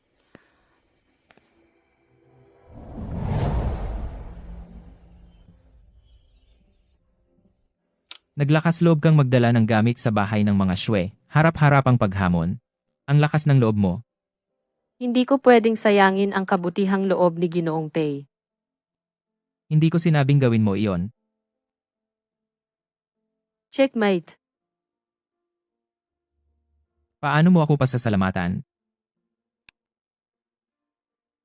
Mag-ooperahan ako para sa iyo. Pag-usapan natin ito. Ika, 20 ng Hunyo. Paligsahan sa operasyon sa Chengay Hospital. Inilista na kita. Salamat. Check ulit. Wag na lang ang operasyon. May check-up si Xiongxiong ngayon. Sumama ka sa kanya. Alagaan mo siya. May panganib.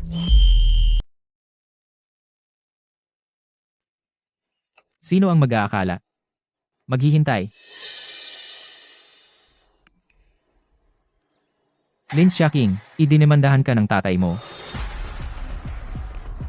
Pei Xiao. Aakyat muna ako.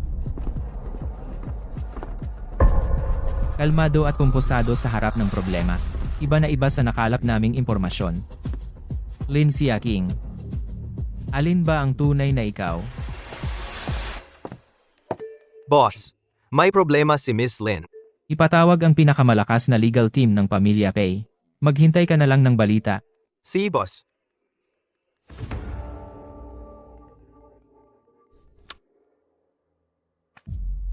MS, Lin. Nakarating na ako sa Jin City.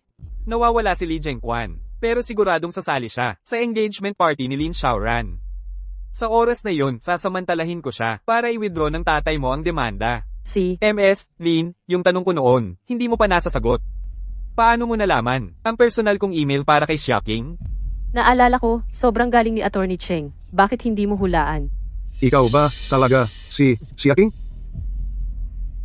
Itabi muna natin ang tanong na iyan sa susunod.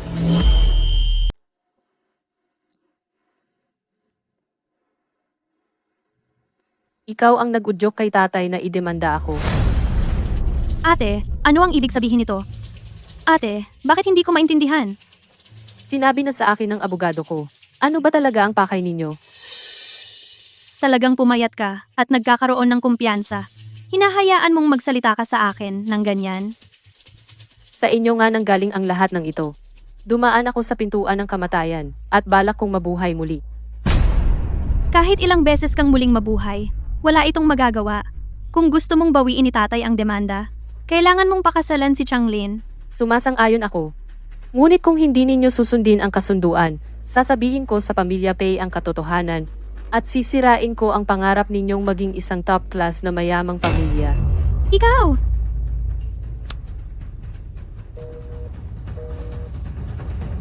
Miss Lin. Batang Ginoo, aalis na para sa medical check-up. Sige, sabay tayong bumaba. Sige.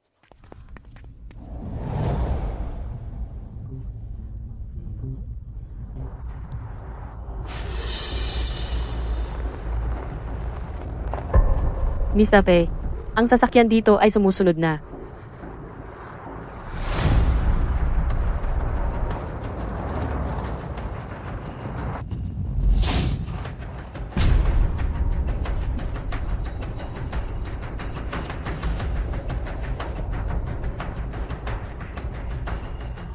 Huwag matakot, huwag matakot.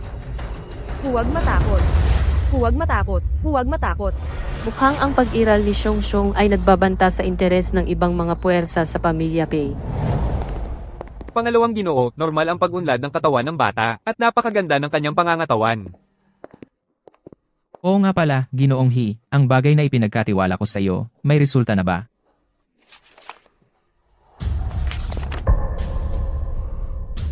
Ipinakikita ng DNA na wala silang relasyon sa dugo. Pangalawang ginoo, may iba pa akong gawain sa institusyon, kaya mauna na ako. Talagang hindi siya ang tunay na ina ni Xiongxiong. Dito. Kunin mo ito at pagbutihin mo. Ikaw pa rin, seryoso sa trabaho. Xiaoqing. Lin Xiaoqing, ibalik mo sa akin ang anak ko. Si Lin Xiaoqing pala. Dr. Jia, siya ang Lin Xiaoqing, na irekomenda kong sumali sa kompetisyon. Ang paglakad at kilos niya. Halos kapareho ng sa akin. Kung buhay pa ang kapatid kong babae. Ang success rate ng operasyon mo ay konserbatibong nasa 70% pataas. Nakalulungkot talaga ang nangyari kay Dr. Xiaoqing. Pero naniniwala rin ako sa iyo, Dr. Jia. Salamat sa tiwala, Mr. Pei. Gagawin namin ni Director ang lahat ng aming makakaya. Second Young Master. Tutulungan ba natin si Miss Lin? Lumapit ka. Opo.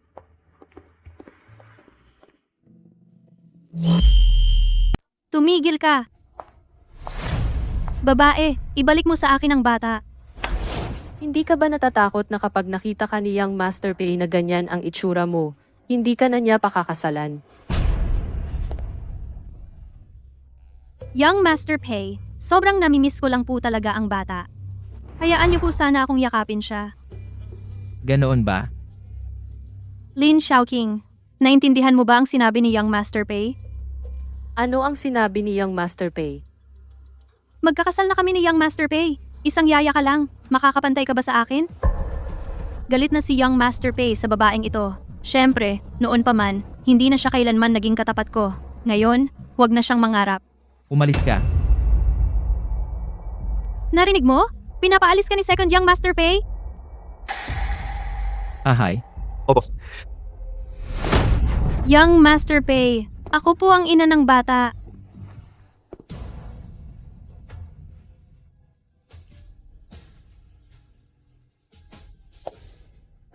Ang kasunduan sa pamilya Xue, kailangan mo ba ng tulong ko para mapawalang bisa ito? Kaya ko po itong ayusin ng mag-isa. Kung kailangan mo ng tulong, hanapin mo ako. Huwag mong pasanin ng mag-isa. Salamat po sa pag-aalala, Young Master Pei.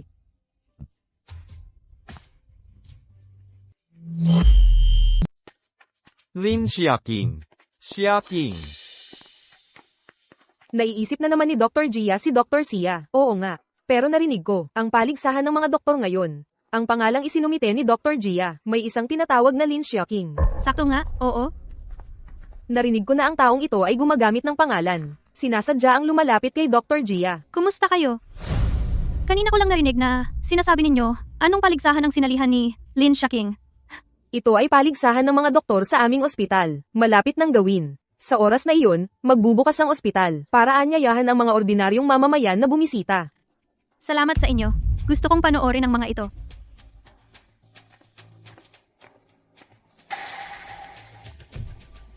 Lin Xiaoqing, hindi kita palalampasin.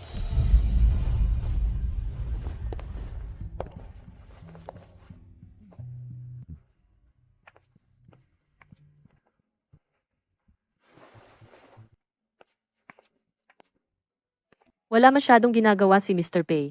Oo, salamat sa iyo, Miss Lin. Ang lalaking ito ay talagang may malaking sakit. Miss Lin, si Mr. Xue ay hinahanap ka para subukan ang wedding gown. Sige, bababa ako Ate Zhang.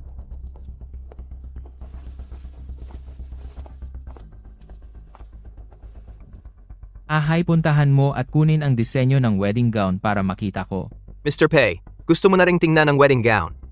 Ilang beses na akong pinilit ni Miss Lin. Ginoong Pei, kumakatawan ako sa pamilya Xue ngayon. Alam ko. ika-23 kayo ikakasal. Opo, Ginoong Pei. Ching ching. Anak, ika-23 ka rin ikakasal. Bakit hindi mo sinabi ng mas maaga? Iniisip ko, mag-leave na lang ako pagdating ng panahon. Hindi naman makakaapekto sa pag-aalaga ko sa bata. Sige, ako na ang matandang ito. Hindi ko na kayo istorbo pa. Mauna na ako. Sige, Ginoong Pei. Paalam, Ginoong Pei. Sabi ko na, hindi na kailangang magsukat. Sobrang importante sa mga magulang ko ang kasal na ito. Pinagbili na nila ako na siguraduhing masusubukan mo ang wedding gown. Ching ching. Sa harap, nagdala ka ng gown.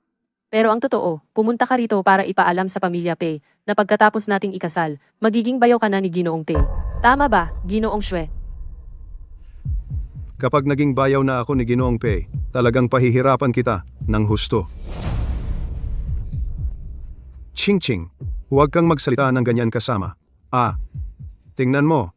Alin ang gusto mo?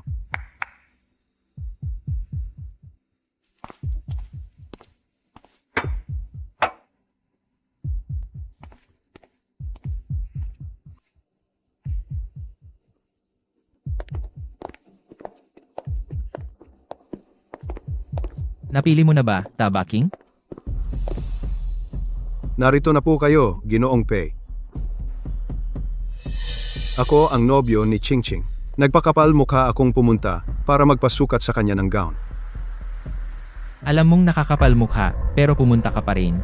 Mukhang totoo nga ang mga chismis sa labas. Malabo ang relasyon ni Lin Xiaoqing at Ginoong Pei. Hindi pa kami kasal ng babaeng ito. Nagtataksil na agad. Pagkatapos ng kasal, papatayin kita. Ano, Tabaking? Alin ang nagustuhan mo? Wo, Ching Ching, alin ang gusto mo? Ito na ang ipabuk ko.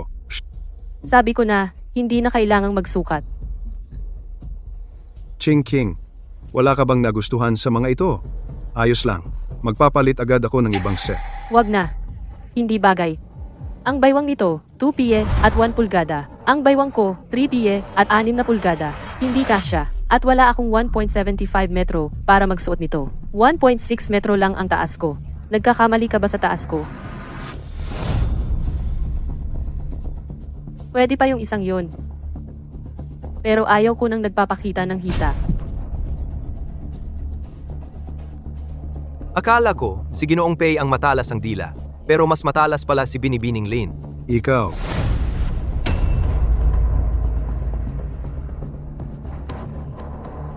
Siya. Ako ang may kasalanan. Magpapalit agad ako ng ibang set.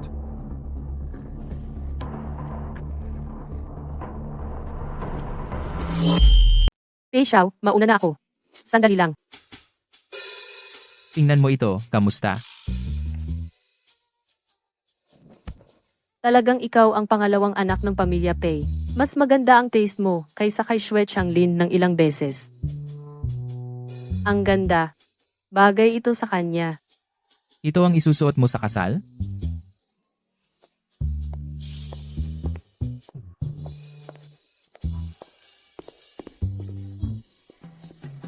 Hayaan mo na. Kahit anong isuot ko, pareho lang. Formalidad lang naman ito.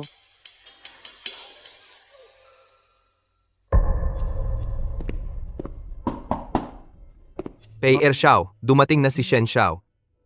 Papasukin mo. Opo. Tuloy po.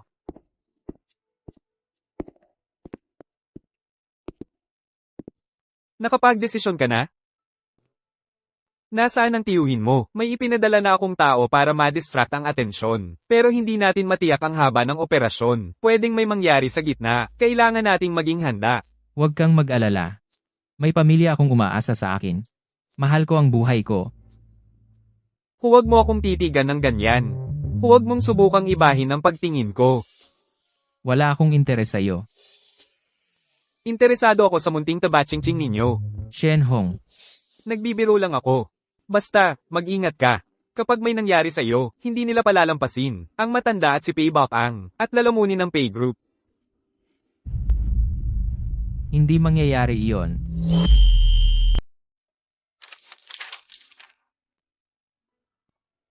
Ikaw si Lin Xiaoqing?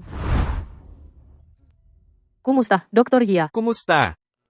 Kapag nakuha mo na ang number tag, pwedeng pumasok na sa gusali sa kaliwa para sumali.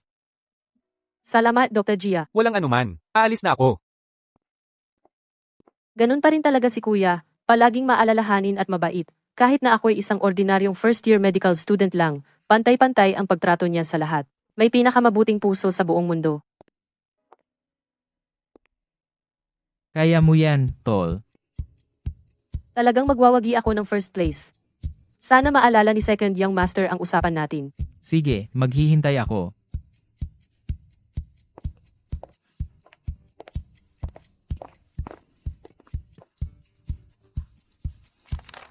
Dr. Lin, ito ang number 106. Nasa likod ang medical record ng pasyente. Dalhin niyo po ang record sa kwarto na nakalista. May pasyenteng naghihintay para magpagamot. Pangalan, Wang Kui. Coronary heart disease. Kailangan ng minimally invasive interventional surgery. Dito. Sige. Akala ko ba mga magagaling na doktor ang sumali? Bakit may estudyanteng babae ang mag-ooperasyon sa akin? Ayoko. Ate, maliit lang ang minimally invasive surgery. Yung mga sumasali sa kompetisyon. Mga pinakamagagaling sa iba't ibang larangan. Kung sakaling may mangyaring problema, pananagutan ito ng ospital namin. Ayoko. Palitan mo ang doktor ko, yung mas matanda. Nurse, pwede bang magpalit ako ng pasyente? Ha? Sa kompetisyon, wala pang nangyaring ganyan. Punta na lang tayo sa susunod na kwarto. Halika.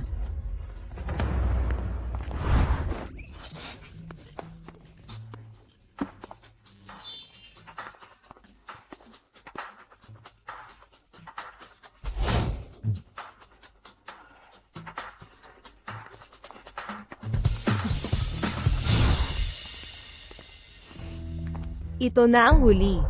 Akala mo, nakakapit ka sa Pamilya Pay. Magiging madali na ang lahat? Sasabihin ko sa iyo, may kapalit ang paggawa ng kaaway. Nas. Ako ang mag-aalaga sa kanya. Si Lin Shaking, ano bang sinasabi mo? Hindi ako pasyente. Doktor ako. Kapag sinabi kong may sakit ka, may sakit ka. Lin Xiaking, huwag kang masyadong magmalabis. Lin Shaking, ano ang ginawa mo? Hindi ba't sinabi mo na kapag may inapi ka, babalik sa'yo yun? Inapi mo ako, kaya dapat kang magdusa. Lin Shaking, magpapakasal na ako kay Pei Xiao. Kung gagawan mo ako ng masama, kakayanin mo ba ang kapalit? Dahil nga ikakasal ka na, kaya kita binabantaan. Ngayon, gagawin kong pilay ang dalawang paa mo. Magpakasal ka na lang sa wheelchair. Ano sa tingin mo? Lin Shaking, talagang sinadya mo pala noon. Hindi kita palalampasin. Alin kaya sa dalawang paa ang uunahin? Sige, ako na. Ako na ang maghahanap ng ibang pasyente. Hindi na ako makikialam. Ganito dapat ang gawin ng isang ate. Siyang nagbayad sa mga yon. Pagalingin mo muna siya.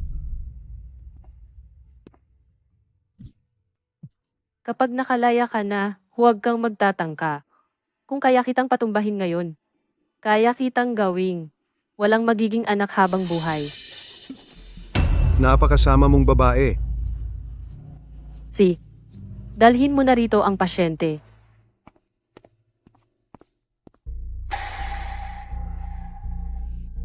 Kuya Changlin, dapat nating pagbayaran siya. Huwag kang mag-alala. Nakahanda na ang mga tao ko. Hintayin lang nating umalis si Lin Xiaking at gaganti na ako.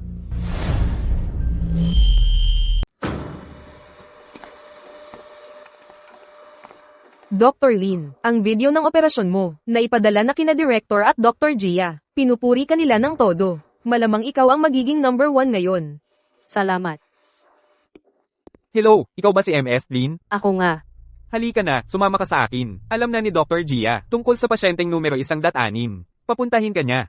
Akala ko ba hindi ka na interesado sa akin, senyor? Sige, ikaw ang umuna. Maraming pasyenteng sumasali ngayon. Mas kaunti ang tao sa VIP elevator. Dito po tayo.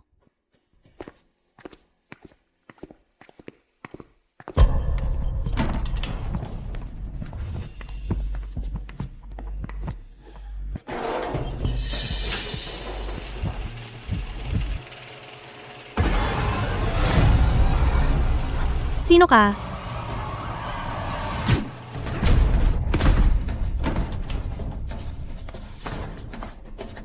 Hindi na dapat tayo dito tumagal. Babalik at babalik ang mga yan.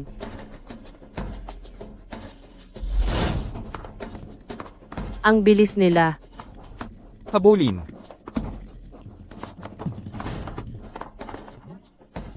Nasa second basement na siguro yung babae. Sige, habulin natin.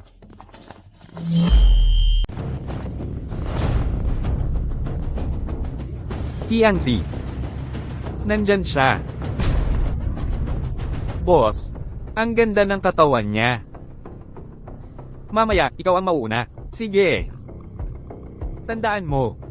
Sabi ng client, kunin lang natin ang kailangan. Huwag niyong sirain. Sige, habulin natin. Kainis, kung isa lang, may laban pa ako. Wala namang mapagtataguan sa palapag na ito. Ang morgue na lang ang natitira.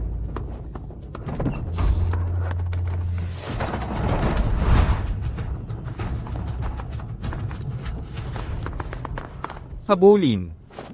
Boss, parang may malamig na hangin. Siyempre naman. Morgue ito. Pumasok kayong lahat at habulin siya.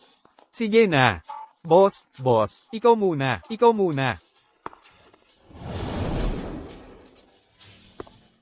Dito na lang tayo maghintay.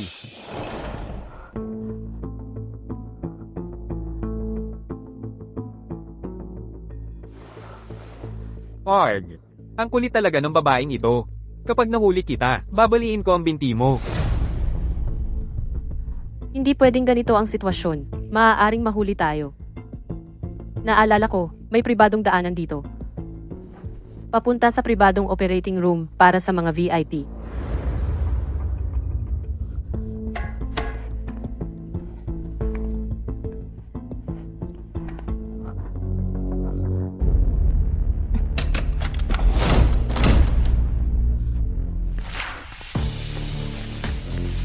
Nahanap ko na.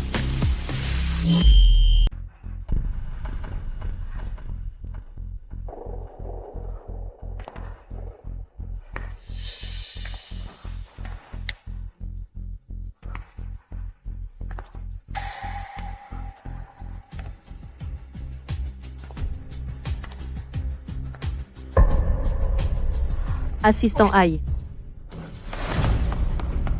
I.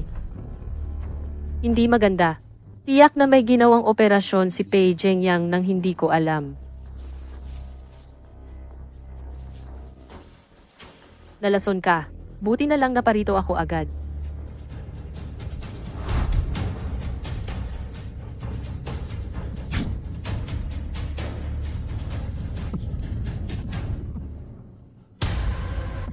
Nasaan si Pei Zhengyang? Binibining Lin. Anong ginagawa mo rito? Nasaan si Pei Zhengyang? Ginoo. Nakulong. Sina Dr. Gia at ng direktor ng ospital, pati ang mga eksperto, dinala na silang lahat. Ang layunin nila ay gawing medical malpractice ang kaso ng Ginoo. Nasa loob si Pei Zhengyang? Oo, humanap ka ng doktor, bilisan mo. Mataas ang panganib sa operasyon ng Ginoo. Mukhang malabo na ang kanyang kalagayan ngayon. Nalason ka sa dugo. Kung masyadong maingay o galawin, bibilis ang daloy ng dugo. Hintay ka rito. Titingnan ko siya. Walang magagawa kung ikaw ang pupunta. Si Dr. Gia lang ang makakapagligtas sa Ginoo. At kombinasyon ng kandado ng pintong ito. Maliban kay Dr. Gia, walang ibang makakabukas nito.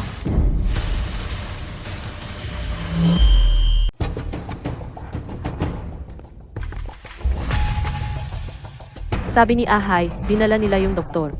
Nawala si Pei Zhengyang ngayon. Ibig sabihin, may malay pa siya. Pei Zhengyang, nasaan ka? Ako si Lin Xiaoqing. Ililigtas kita. Dr. Lin. Nakikiusap ako, tumawag ka ng tulong agad? Sabi na nga, huwag kang gagalaw. Hanapin mo si San. Ikaw. Kasabot ka pala nila. Malaki ka na nga, malaki pa ang imahinasyon mo. Pei Zhengyang, makinig ka. Ngayon, ako lang ang pagtitiwalaan mo. Kung hindi, kamatayan lang ang kahihinatnan mo.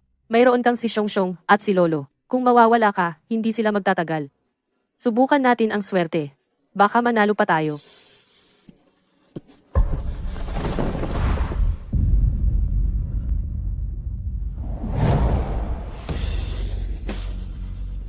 Buti na lang, ang tinagalang ay ang kanyang sternum. Kung hindi, kung naapektuhan ang aorta, hindi ka na maililigtas kahit ng Diyos. Anong silbi ng pagiging gwapo? Tangang lalaki.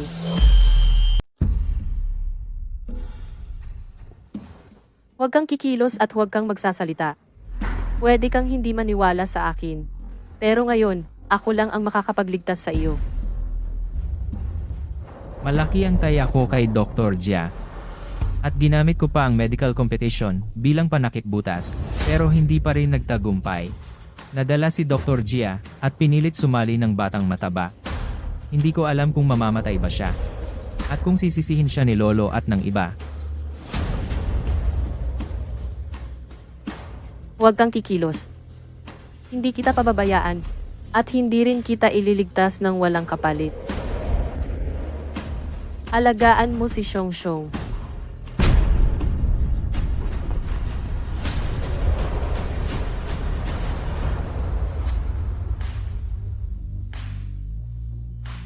Medyo pagod pa rin ako. Kulang talaga sa ehersisyo. Second young master. Second young master, Lin Xiaoqing, hindi kita palalampasin. Gising na siya. Halos naalis na ang lason sa dugo. Halika na rito agad. Kailangan nating ilipat si Pei, Zhengyang sa ibang ospital. Walang utang na loob. Ilipat? Sa ibang ospital? Hindi namatay ang second young master. Tinahi ko ang kanyang sugat, kaya kung ililipat siya ngayon, mabubuhay pa siya hanggang sa susunod na operasyon. Halika na.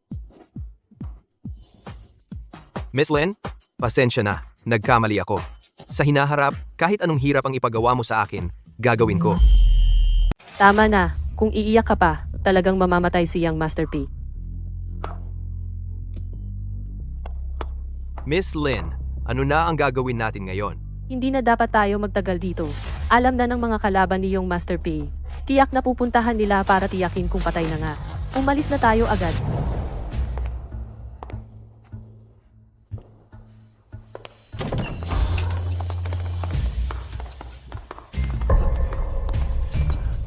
Tumigil ka. Anong ginagawa nyo? Nagdadala kami ng labi. Papunta na sa krematoryo.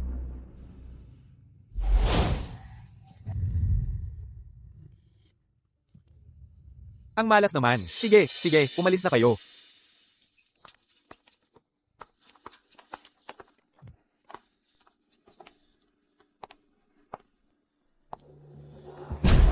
Tekang muna.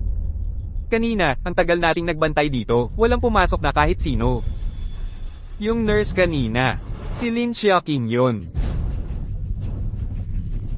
Hinayaan pa tayong lokohin. Habulin.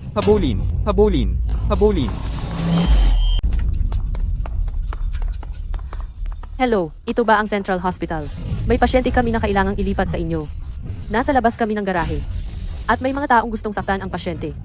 Kailangan namin ng pulis. Lin Xiaoqing. Ikaw nga talaga, babae.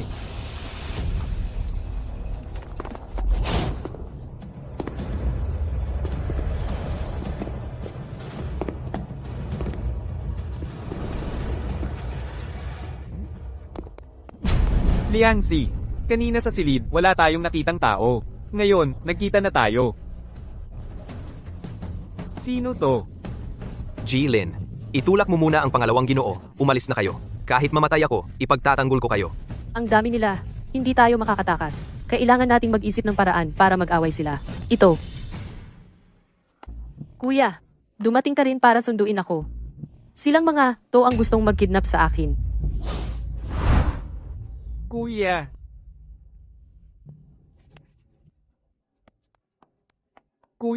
Kuya. Wala akong pakialam kung sino ka. Kung makakaabala ka sa paghahanap buhay ko, papatayin kita.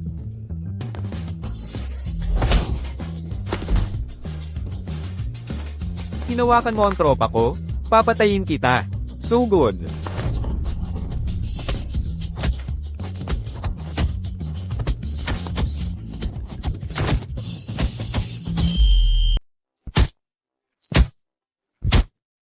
Sandali lang.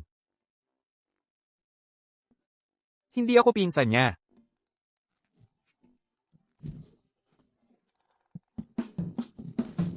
Hindi. Bakit hindi mo sinabi kanina?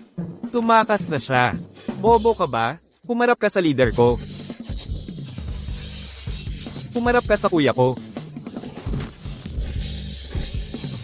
Teka muna. Yung babae ang hinuli ninyo. Yung nasa kama ng ospital ang gusto namin. Huwag na tayong makialaman. Sige, habulin mo na ngayon. Ang malas talaga ngayon. Nakasalamuha pa tayo ng mga tanga. Habulin. Tumigil ka. Tumigil. Tumigil.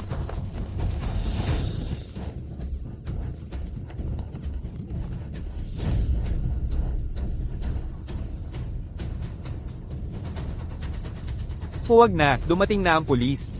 Umalis na tayo. Tara na. Liangzi, kahit dumating ang mga autoridad, kailangan nating patayin si Pei Zhengyang. Nakuha ko na, leader.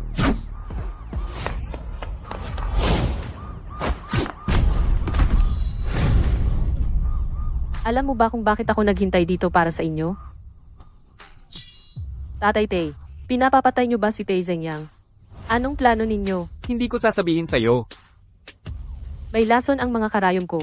Kung hindi ka magsasalita, mamamatay ang kasama mo. Kuya, tulungan mo ako. Pakawalan mo si Lianzi. Si Tatay Pei ang nag-utos sa amin. At kahit mailigtas ninyo si Pei Zhengyang, ang kanyang nag-iisang anak ay hindi mabubuhay. Paano nangyari yun? Magpapa-opera si Pei Zhengyang. Tiyak na aayusin niya ang lahat. Aayusin ang lahat? Si Lolo Pei ay kinontrol ni Tatay Pei sa kwarto ng Chengi Hospital. Si Ate Zhang, ang yaya ni Pei Bapang, ay binayaran din ni Tatay Pei. Akala mo matatakot ako sa ganyan. Hahayaan ko kayong mabuhay. Mabuti na lang may konsensya kayo.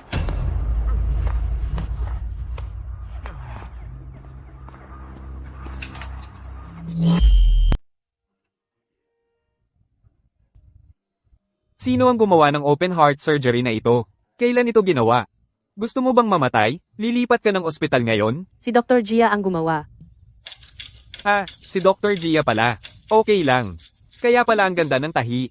Oo, buti na lang dumating kayo agad. Kung hindi, masisira ang pinaghirapan ni Dr. Gia ng masasamang tao.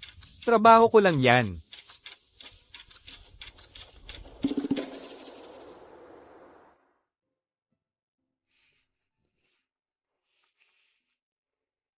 Taba.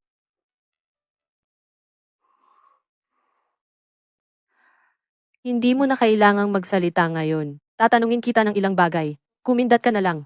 Kung oo o mabuti, kumindat ng 2 beses. Kung hindi o hindi mabuti, 1 kindat lang. Alam mo bang binayaran si Tita Zhang? Ligtas ba si Xiongxiong ngayon?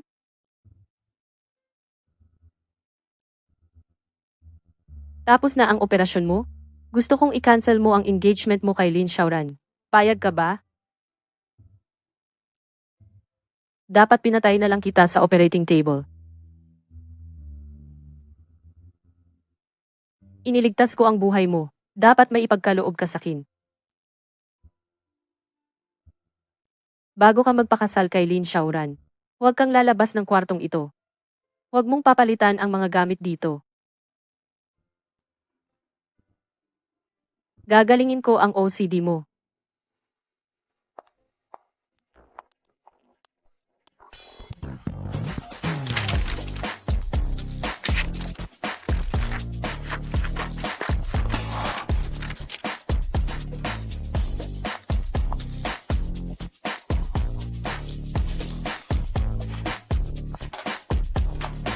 Mag-enjoy ka, young Master Pei.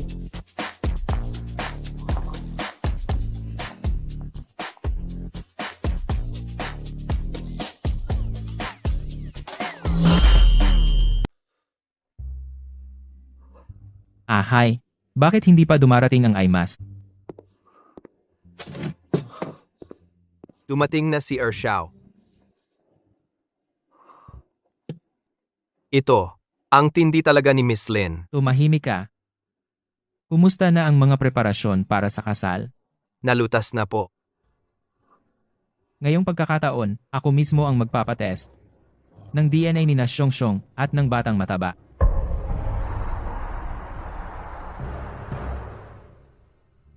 Ate, ang ganda-ganda mo talaga ngayon. Huwag kang magsalita ng walang kwenta. Xiaoran. Xiaoran, ito ba yung babaeng sinasabi mo? Ang humiwalay kina Changlin at Xiaomeng. Oo, matagal nang may gusto sa kanya si Changlin Ge ang kapatid ko. Hindi inaasahan ngayon, natupad din ang pangarap niya. Siyempre, dahil sa impluensya mo bilang bagong may bahay ng pamilya Pei. Kung hindi dahil sa'yo, hindi siya karapat-dapat kahit magsuklay ng sapatos ni Ginoong Zhou.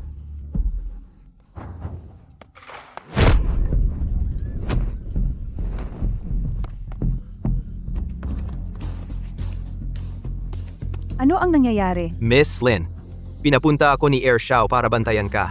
Huwag kang mag-alala. Ni hindi nga niya maprotektahan ang sarili niyang nobya. Naagaw pa. May panahon pa siyang mag-alala sa akin. At sa kasal namin ni Zhu Changlin. Miss Lin, pumasok na po kayo agad. Malapit nang dumating ang MC.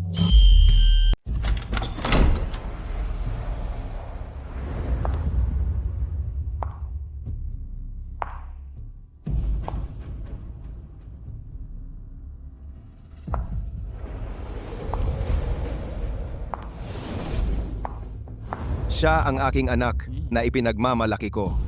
Ngayon ay ikakasal na siya. Medyo masakit sa puso ko. Gufu, anak, pupunta siya sa mas magandang lugar. Huwag ka nang malungkot. Oo nga, ikaw na ngayon ang biyenan ng pangalawang binata. Mula ngayon, pwede ka nang maglakad ng paalang sa lungsod ng Jin. Sa hinaharap, umaasa pa rin kami sa iyo. Hindi ko alam kung ano ang iisipin ni Lin Gofu kapag nalaman niyang dinakip si Lin Xiaoran.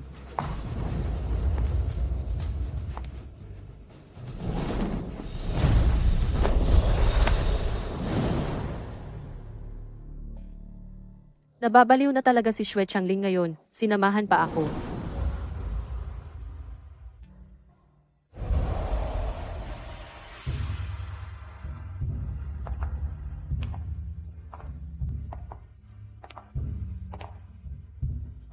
Ang kakaiba, si Xue Changling ngayon.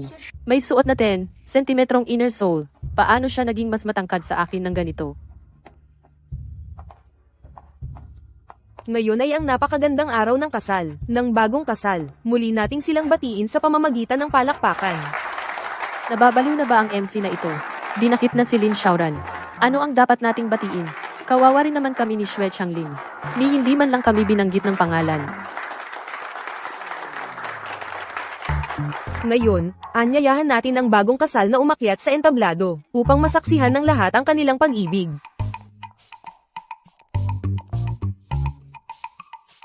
Binata, kung handa kang gamitin ang iyong buong buhay upang protektahan si Binibining Lin, pakikuha ang belo ni Binibining Lin. Nakakadiri. Magiging halik pa ako ni Xue Changling.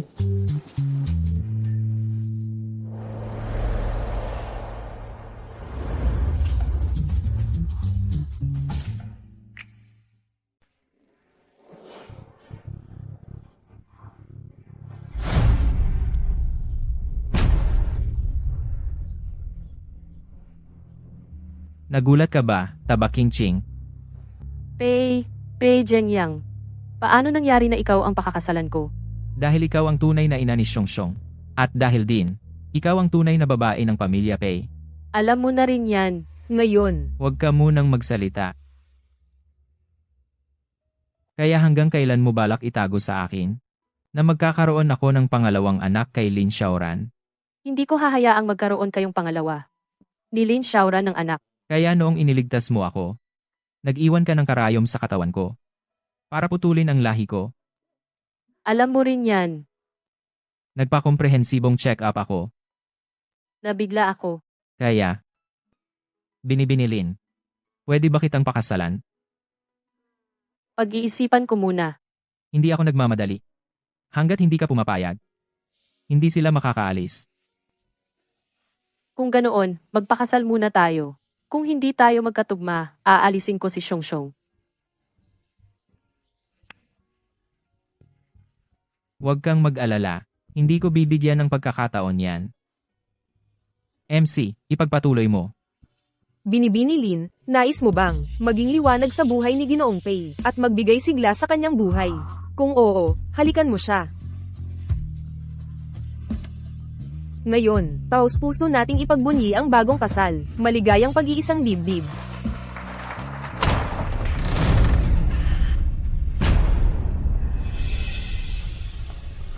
Ikaw si Shocking, di ba, Junior? Dr. Gia, ano ang ginagawa mo rito? Napanood ko ang video ng kompetisyon. Ang estilo at galaw mo sa operasyon, 10-10% kapareho ng sa kanya. Lin Shocking man o Shocking, siya ang aking nobya. Junior, hindi ka dapat makulong sa isang mayamang pamilya. Nakalimutan mo na ba ang iyong pangarap? Ang babae ko. Susuportahan ko sa anumang gusto niyang gawin. Diyos ko. Walang nagsabi sa akin na makakaranas ako ng ganitong eksena, naku.